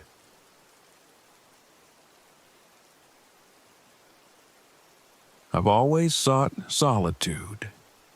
After a year of traveling in my RV, hopping from one remote national park to another, I've learned to love the quiet that comes with being alone. But Olympic National Forest changed that. My name is Zoe Harper, and if you're thinking of visiting Olympic's secluded corners, let me tell you my story first. The fog rolled in thick and fast as I navigated the winding forest road. I had chosen this spot, a hidden pull-off found through a hiking app, for its isolation. The forest stretched endlessly on either side, the towering firs and moss-draped branches creating a tunnel that seemed to swallow all sound. No traffic, no cell service. Just what I wanted. I parked my RV in a small clearing, nestled between trees so dense they blocked most of the fading light. Stepping out, I took a deep breath of the damp, earthy air. The forest was alive with chirping insects and the rustle of unseen creatures, but beneath that natural symphony was something else. A strange silence, as if the forest itself was holding its breath. "Perfect," I muttered, trying to ignore the slight unease creeping up my spine. I spent the evening unpacking and cooking dinner. The quiet of the forest was soothing at first, a balm for my restless thoughts. I didn't notice when the rustling stopped or when the insects fell silent. Not until I heard it. A giggle. It was faint, carried on the wind like a whisper. I froze, my fork halfway to my mouth. My rational mind kicked in. Maybe a bird or an animal, but it sounded so human, so childlike. I shook it off and went to bed, locking the RV doors for the first time since I started traveling. The next morning, the forest felt different, heavier. I stepped outside to stretch and almost tripped over something at the edge of my campsite. A shoe. A child's shoe, clean and white, sitting in the dirt as if someone had placed it there deliberately. My first thought was that it belonged to another camper, but there had been no sign of anyone. I picked it up and looked around, but there were no footprints, no indication of where it might have come from. "Just leave it," I muttered, setting the shoe down and heading back to my RV. My unease from the night before grew sharper, but I told myself it was nothing. I had been in enough remote places to know how easy it was to let your imagination run wild. I spent the day hiking a nearby trail, documenting the towering trees and mossy undergrowth for my blog. The beauty of the forest distracted me, but only briefly. As I climbed a ridge overlooking the valley, I felt it again. That weight, that sense of being watched. I turned, scanning the woods behind me, but saw nothing. Nothing except a flash of movement. A small figure darting between the trees, too fast for me to get a good look. My heart raced as I stepped closer, calling out, "Hello? Is someone there?" No answer, just silence. By the time I returned to my campsite, the fog had thickened, swallowing the trees in a pale, swirling mist. It clung to the ground, seeping into every crevice. I locked myself inside the RV and tried to focus on editing my photos, but the unease refused to fade. The knocking came at midnight. Soft at first, like a child tapping on a door to get their parents' attention. I sat bolt upright in bed, my breath caught in my throat. The sound came again. 3 deliberate knocks. I reached for my phone, but the screen was frozen, refusing to unlock. "Who's there?" I called, my voice shaken. No response. I grabbed my flashlight and edged toward the door, peering through the small window. The fog was so dense I could barely see a foot beyond the RV. I debated opening the door, but decided against it, retreating to my bed and pulling the covers tight around me. The next morning, I found footprints. Small, wet footprints, like those of a barefoot child, leading from the forest to the RV door. My stomach churned. I snapped photos with my camera, hoping to capture some proof of what I was seeing. But when I reviewed the images, the footprints were gone. Just patches of damp earth. Something wasn't right. I packed up, ready to leave, but the fog had thickened into a wall, making it impossible to see the road. Frustrated, I decided to wait it out. I tried to distract myself by exploring a nearby trail, but my unease only grew. That's when I found the cabin. It was hidden deep in the forest, off the main trail. The structure was barely standing, its roof collapsed and walls covered in moss. Something about it pulled me closer, despite the warning bells ringing in my mind. Inside, the air was damp and cold, the floor littered with debris. Carvings covered the walls, names, dozens of them etched into the wood with crude tools. Some were scratched out, others circled. At the center of the cabin was a small pile of objects, toys, shoes, and fragments of clothing, all eerily clean despite the decay around them. My stomach twisted as I recognized the shoe from my campsite among the pile. I stumbled back outside, breathing hard. I didn't understand what was happening, but I knew I needed to leave. As I turned to go, a faint voice stopped me. "Zoe?" It was barely more than a whisper, but I recognized it instantly. My sister's voice. "No," I said aloud, shaking my head. "This isn't real." The voice came again, softer this time, beckoning me toward the trees. I ran, tripping over roots and branches until I reached the RV. I locked the doors and sat trembling in the driver's seat, staring at the dense fog outside. That night, the dreams began. I was standing by a lake, its surface shrouded in mist. Children stood along the shore, their pale faces turned toward me. My sister was among them, her hair wet and clinging to her face. She smiled and raised her hand, beckoning me forward. The lake rippled, dark shapes moving beneath the surface. I woke, gasping for air, sweat soaking my shirt. The RV door was open. The next day, I resolved to leave, fog or no fog.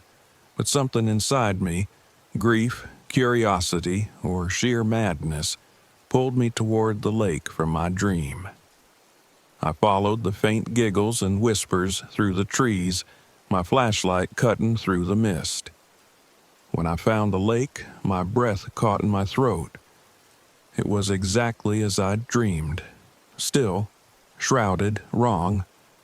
The children stood at the water's edge, their translucent forms barely distinguishable from the fog. My sister stood among them, her eyes meeting mine. "Zoe," she said, her voice clear and warm. "Come with us." I took a step forward, the water lapping at my shoes. It was cold, unnaturally so, but I didn't care. Tears streamed down my face as I reached out to her, desperate to hold her again. Then I saw her eyes. They weren't hers. They were hollow, empty, hungry. The children's smiles twisted into something sinister, their hands reaching for me as the water began to churn. "No!" I screamed, stumbling back. "You're not her!" The wails that followed were deafening, a cacophony of rage and sorrow. The children dissolved into the fog, their forms stretching and twisting as they faded. I ran, the cries echoing behind me until I reached the RV. I don't remember driving out of the forest, only that the fog lifted as I reached the main road. Later, when I reviewed the footage from my GoPro, most of it was blank. But one frame remained. the lake, shrouded in mist, with a single figure standing at the edge. My sister, her hand raised in a silent goodbye. I haven't returned to Olympic National Forest. I never will. Some griefs should remain buried. Some places should remain unexplored. And some voices should never, ever be answered.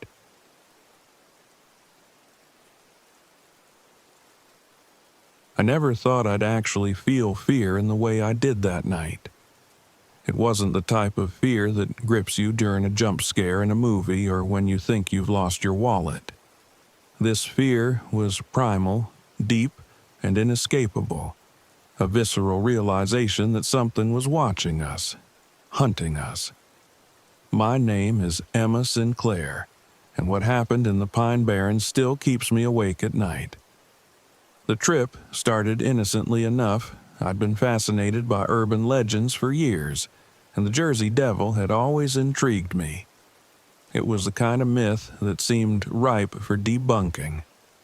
Ryan, my husband, humored me, even though he didn't believe in any of it. He saw it as an opportunity to test his photography skills and bond with Danny, his old childhood friend. Jazz, my best friend, and an unrepentant believer in all things supernatural, was thrilled when I invited her. She even brought her tarot deck, saying she wanted to connect with the energies of the forest. I laughed then. I'm not laughing now. Danny arrived with his battered gear and over-the-top bravado.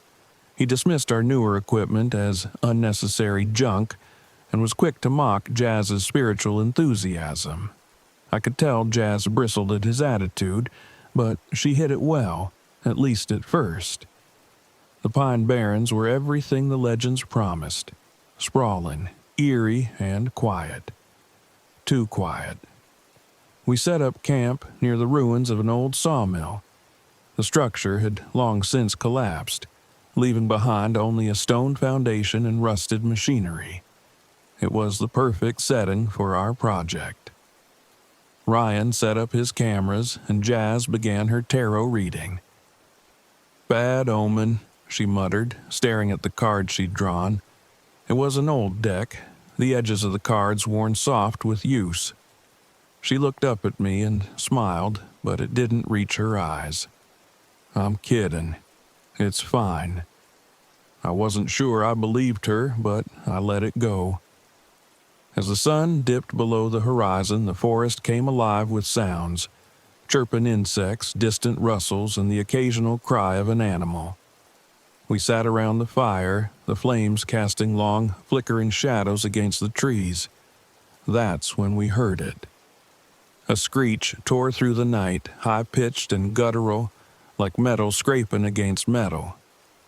Danny immediately waved it off as a fox or an owl, but Jazz leaned in closer to me. "That wasn't an animal," she whispered. I shivered, but didn't say anything. Ryan's camera malfunctioned shortly after, the screen going black. He cursed under his breath and fiddled with the settings, but nothing worked. The night pressed on, uneventful but heavy with a tension none of us acknowledged. The first real sign of trouble came the next morning.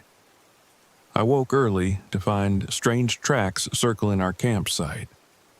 They were unlike anything I'd seen before, hoof-like but elongated, as if whatever made them had stretched its feet unnaturally.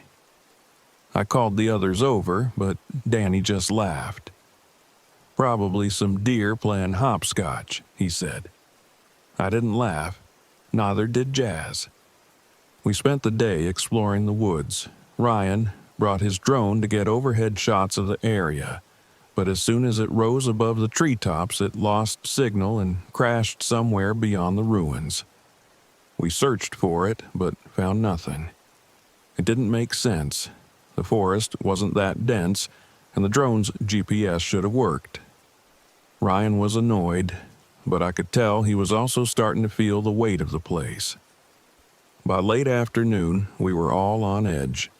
Jazz swore she saw glowing red eyes in the trees, and though I didn't see them myself, I couldn't shake the feeling of being watched. The air felt heavy, as if the forest itself was closing in on us. That evening, as Danny gathered firewood, he didn't come back right away.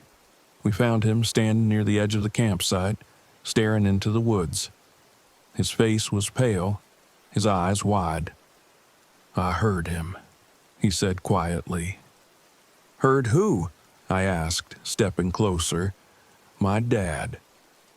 Danny's father had passed away years ago, but he insisted he'd heard his voice calling to him from the trees. Jazz tried to comfort him, but he shrugged her off, his usual bravado gone. Something had shaken him deeply. That night was worse, much worse. The footsteps started around midnight, slow, deliberate, circling our tents. I held my breath, clutching Ryan's hand as we listened. Jazz whispered a prayer in her tent, her voice trembling. Danny, ever the skeptic, unzipped his tent and stepped outside. "Probably just an animal," he muttered. "Don't," I hissed, but he ignored me. His flashlight flicked on, casting a narrow beam into the dark forest.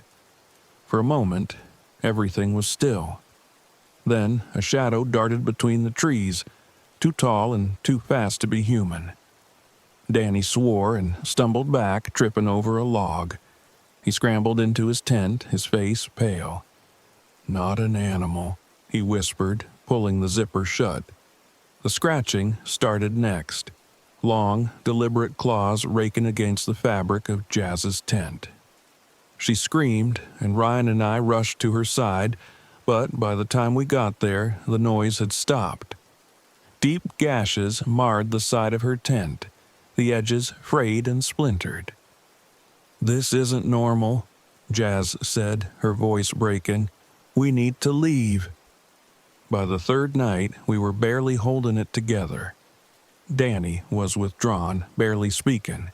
Jazz clutched her tarot deck like a talisman, flipping through the cards over and over again. Ryan and I packed up as much as we could, ready to bolt at the first sign of trouble. It didn't wait long. The creature revealed itself just after sunset. We were sitting by the fire when the air grew unnaturally still. Even the insects went silent. Then, from the darkness, it emerged. It was grotesque, winged and skeletal, its glowing red eyes fixed on us. Its face was a twisted mockery of something human, with sharp, jagged teeth and skin stretched tight over its frame. It let out a guttural screech that vibrated through my chest, and before I could react, it lunged at Danny. He screamed as its claws tore through his arm, leaving deep, bloody gashes. Ryan grabbed a burning log from the fire and swung it at the creature, but it barely flinched. Jazz stood frozen, her eyes wide with terror. "Go!" I yelled, grabbing Danny and dragging him toward the car. The creature chased us through the woods, its screeches echoing in the night. Ryan stumbled, but Jazz pulled him to his feet, pushing him forward. The thing was fast, too fast, and I was certain it would catch us. But as we neared the edge of the forest, it stopped. It stood there, watching, its glowing eyes piercing the darkness. Then it let out one final screech and disappeared into the shadows. We made it to the car and sped away without looking back. Danny's arm was bleeding heavily, but he refused to go to the hospital, muttering something about not letting it follow us. Jazz sat in the back seat silent and trembling. Ryan drove in silence, his knuckles white as he gripped the wheel. When we finally got home, we reviewed the footage from Ryan's camera, hoping for answers. Most of it was static, but one frame was clear.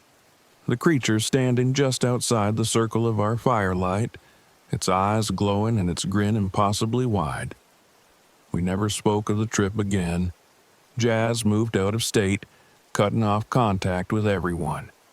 Danny quit his job and disappeared into the mountains. Ryan and I tried to move on, but the memory of that night lingers. Sometimes in the dead of night, I hear the screech again, high-pitched and guttural like metal scraping against metal.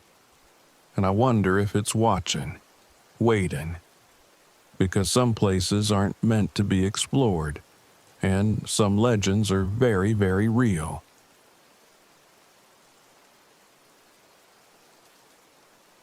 I didn't come to Ashwood Forest looking for ghosts. I came for quiet, for solitude, for a chance to put the pieces of my shattered self back together. After Jason, my student, took his own life, the weight of it had become unbearable. I couldn't stop wondering if I had missed the signs, if I could have done something, anything, to save him.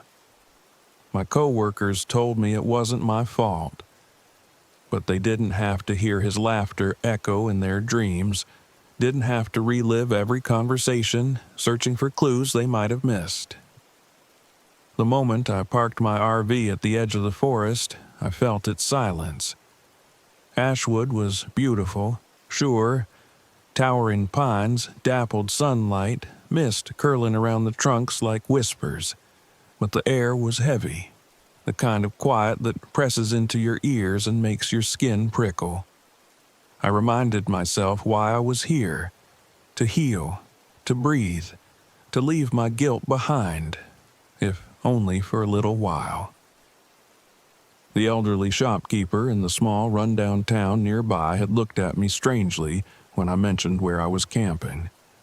Her words lingered as I unpacked my things. If you hear laughter, don't follow it. Just leave.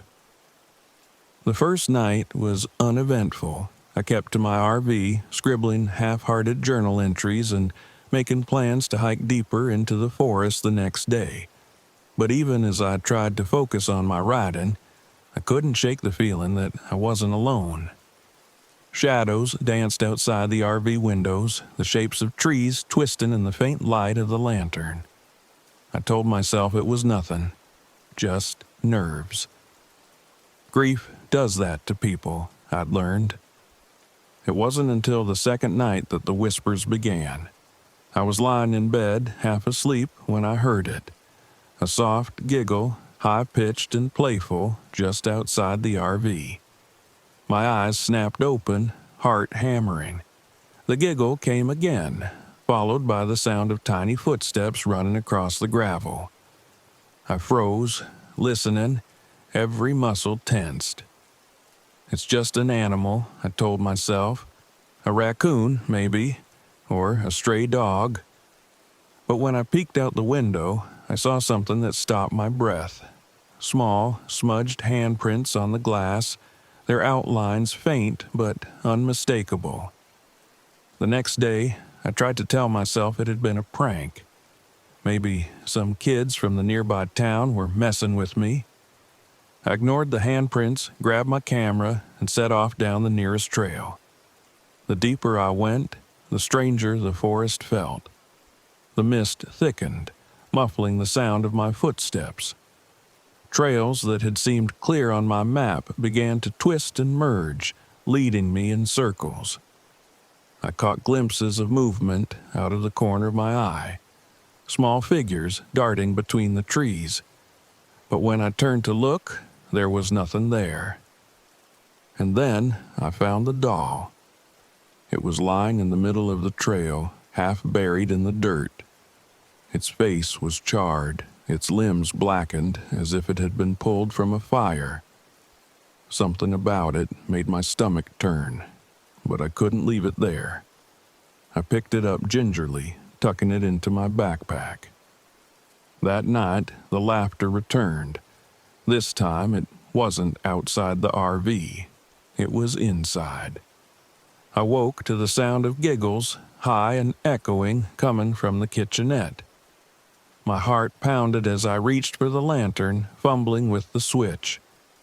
The light flickered to life, illuminating the small space and the soot-covered doll sitting upright on the counter, its head tilted as if watching me. I had locked that doll in my backpack. My breathing came fast and shallow as I stared at it, my mind racing for an explanation. Trembling, I grabbed the doll and threw it outside into the dark. The laughter stopped. But as I lay awake in the silence that followed, I felt it. A presence, heavy and cold, pressing against the thin walls of the RV. I wasn't alone, and I knew it. The next day, I ventured further into the forest, determined to find answers. The shopkeeper's warning played over and over in my head. If you hear laughter, don't follow it. But it wasn't the laughter that led me. It was the ruins.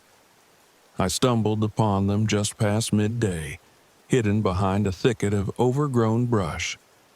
The remains of a stone foundation jutted out of the earth, blackened by fire. Pieces of charred wood lay scattered around, half buried under moss and dirt.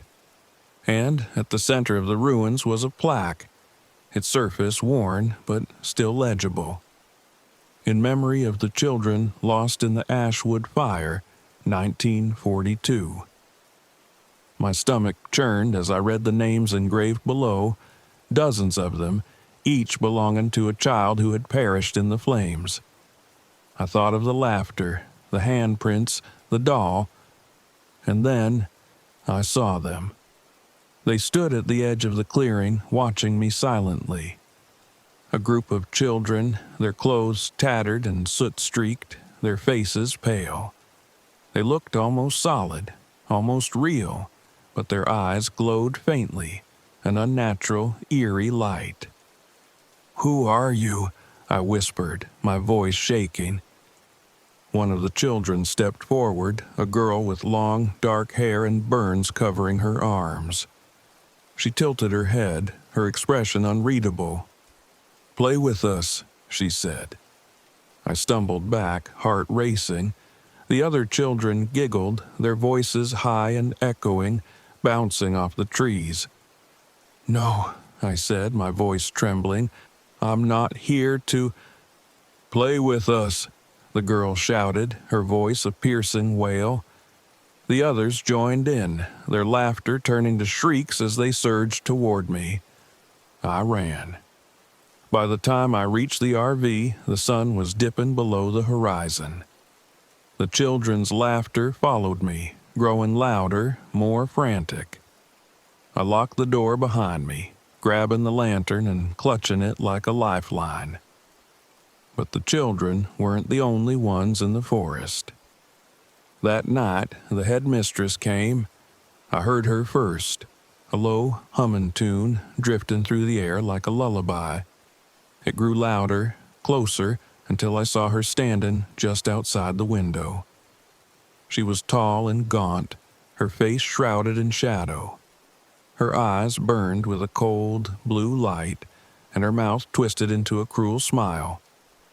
"You failed him," she said, her voice like nails scraping against glass. "Just like I failed them." Tears streamed down my face as her words pierced me. Jason's face flashed in my mind, his laughter, his final goodbye. My hands trembled as I backed away from the window. "No," I whispered. "It wasn't my fault." "You left him," the headmistress hissed. "You abandoned him, just like I abandoned them."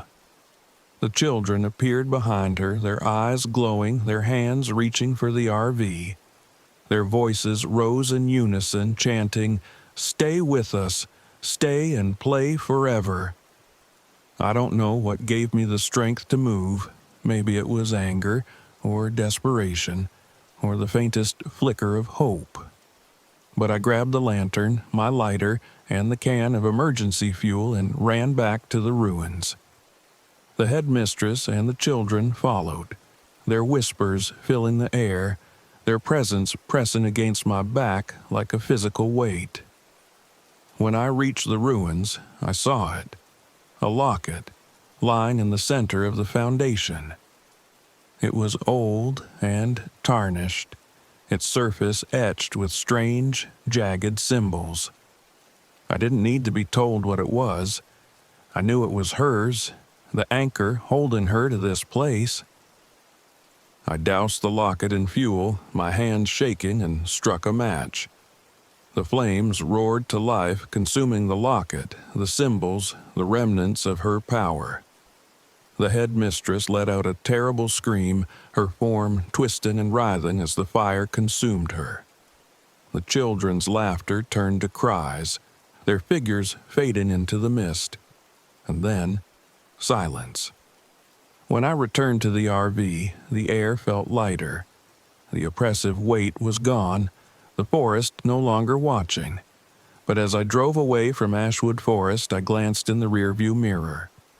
At the edge of the trees, a single child stood, her face pale, her hand raised in a small, solemn wave. I didn't stop.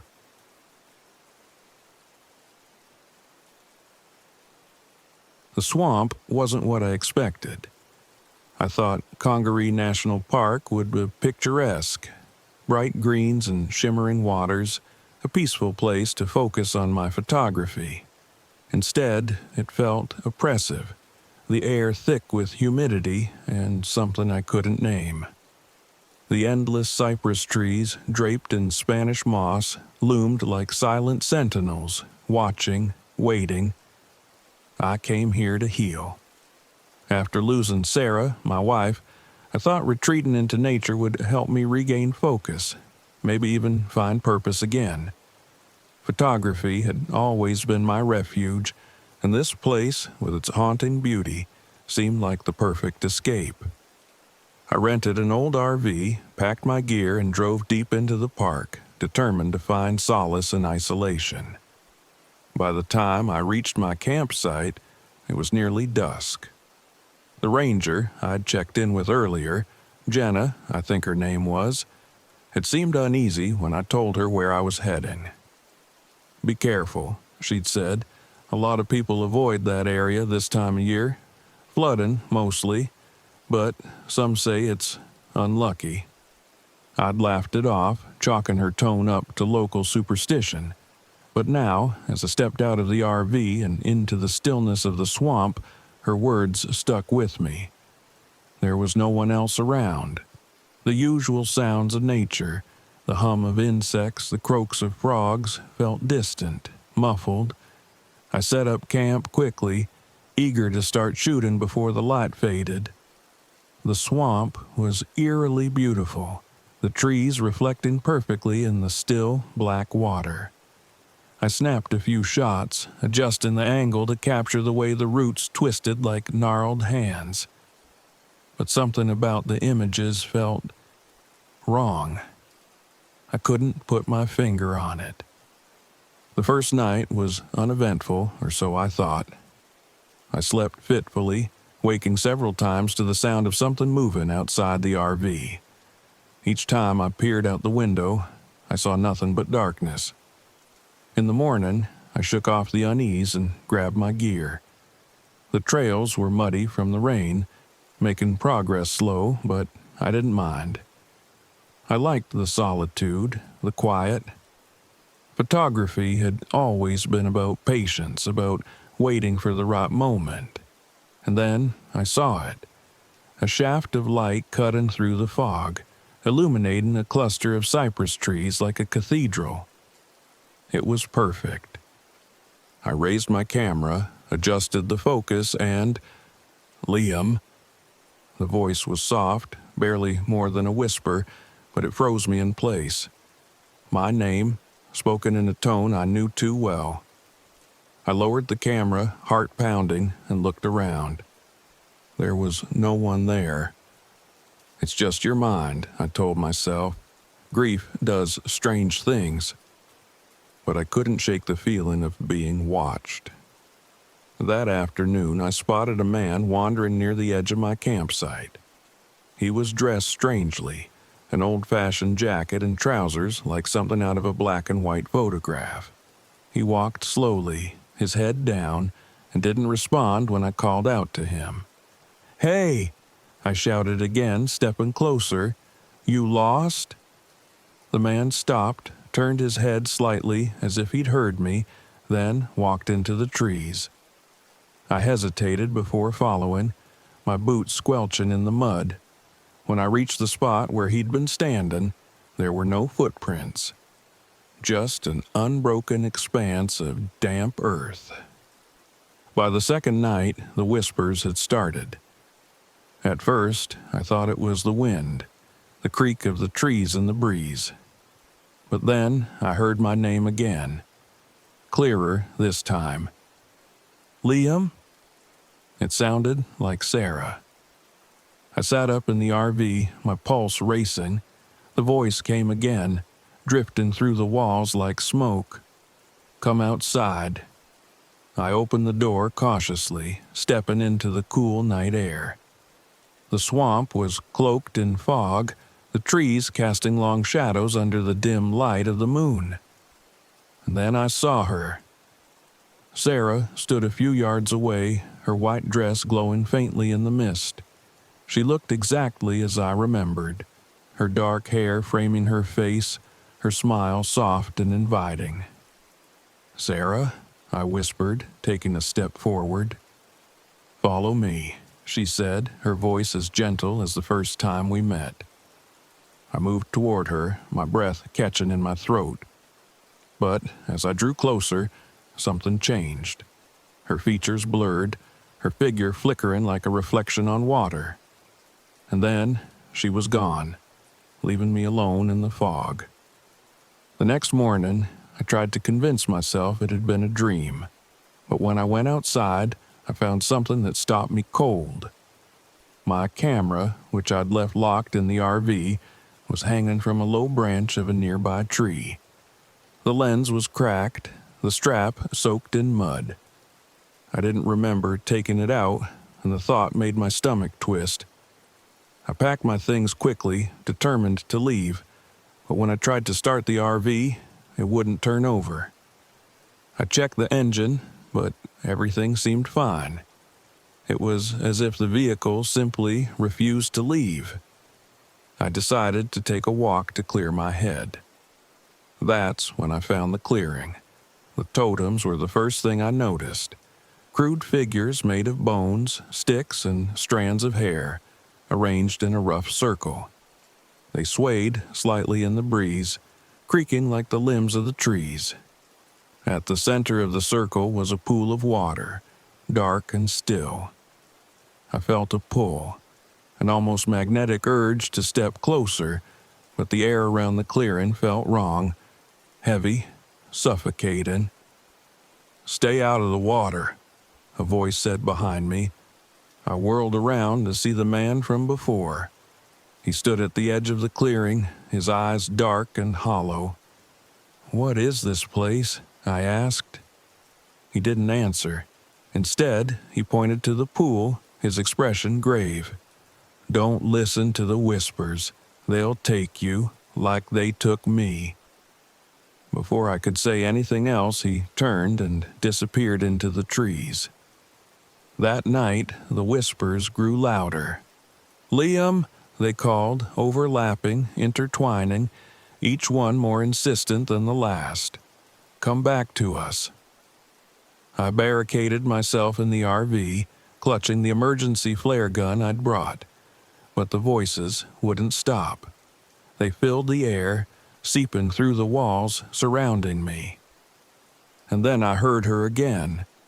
"Liam," Sarah said, her voice breaking, "why did you let me die?" Tears streamed down my face as I fought the urge to open the door. I knew it wasn't her. I knew it was the swamp, the thing Jenna had warned me about, but the guilt was too strong, the memories too raw. "I didn't mean to," I whispered. "I didn't mean to." The whispers turned into laughter, low, mocking, inhuman. The next morning, I made a decision. I couldn't stay here, couldn't let the swamp claim me. I grabbed the flare gun, a can of lighter fluid, and a box of matches, then made my way back to the clearing. The totems loomed ahead, their bone-white forms almost glowing in the dim light. I doused the totems with lighter fluid, my hands shaken, and struck a match. The flames roared to life, devouring the figures one by one. The air filled with a high-pitched wail, a sound so sharp it felt like knives in my ears. The ground trembled, and for a moment I thought I'd made a terrible mistake. The pool of water bubbled, black tendrils of smoke rising from its surface. But then, as suddenly as it started, the noise stopped. The swamp fell silent. When I returned to the RV, it started on the first try. I drove away without looking back, my hands gripping the wheel so tightly my knuckles turned white. I don't know what I encountered in that swamp, and I don't want to know, but sometimes late at night I hear whispers outside my window, faint, just on the edge of hearing, and I wonder if I truly escaped.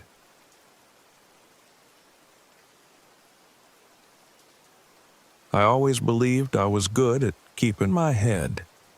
Years of wilderness experience taught me that panicking in the woods only made things worse.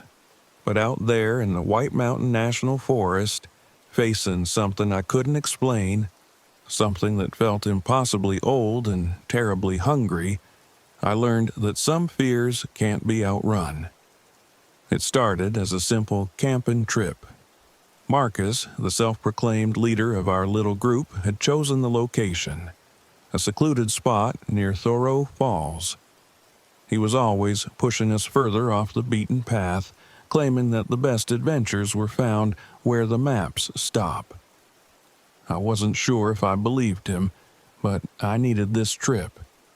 My job as a journalist had been crushing me, and the thought of sitting around a campfire with friends sounded like salvation. Ellie, that's me, the cautious one, the one who packs too much, the one who checks the weather reports obsessively. I wasn't convinced about Marcus's choice, but I went along because Jonah and Tara seemed so excited. Jonah needed inspiration for his art, and Tara, our travel blogger, was thrilled at the thought of capturing untouched wilderness for her followers. We piled into the RV and headed north, spirits high and heads full of plans. By the time we reached the forest, the RV was already causing trouble. The radio crackled uselessly, the GPS refused to connect, and Marcus discovered too late that the generator wasn't functioning. "Looks like we're roughing it more than we planned," he said, laughing as he unloaded the tents. I exchanged a glance with Jonah. He didn't laugh. The first day was easy enough. The trail to our campsite was breathtaking. Towering pines, a clear blue sky, the rush of distant waterfalls. Tara was snapping pictures every 5 seconds, and even I felt a little lighter as we set up camp. That night, we built a fire, roasted marshmallows, and told silly ghost stories. The woods felt safe then, alive with the sounds of nature. But the next day, something shifted. It started with Jonah.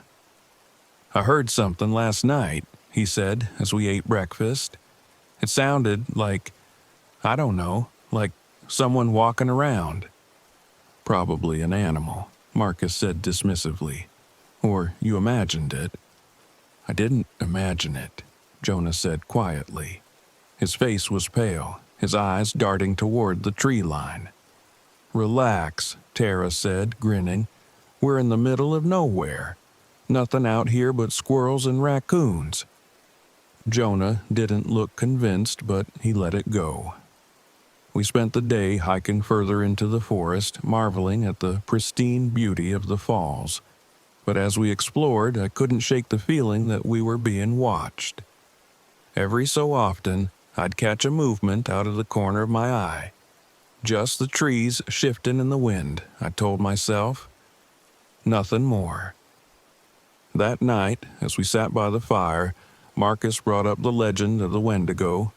He said it was an Algonquin spirit, a cursed creature that hunted those who gave in to greed or fear. Tara rolled her eyes, but Jonah looked genuinely uneasy. "Why would you bring that up out here?" he muttered, poking the fire with a stick. "It's just a story," Marcus said, smirking. "What, you scared?" Jonah didn't answer. The first real sign that something was wrong came that night. I woke to the sound of my own voice. "Ellie," the voice called, urgent, panicked. "Ellie, help!" I bolted upright, heart pounding. It was my name, my voice, but I hadn't spoken. I scrambled out of the tent and found Marcus standing near the dying embers of the fire, his face shadowed. "You called me?"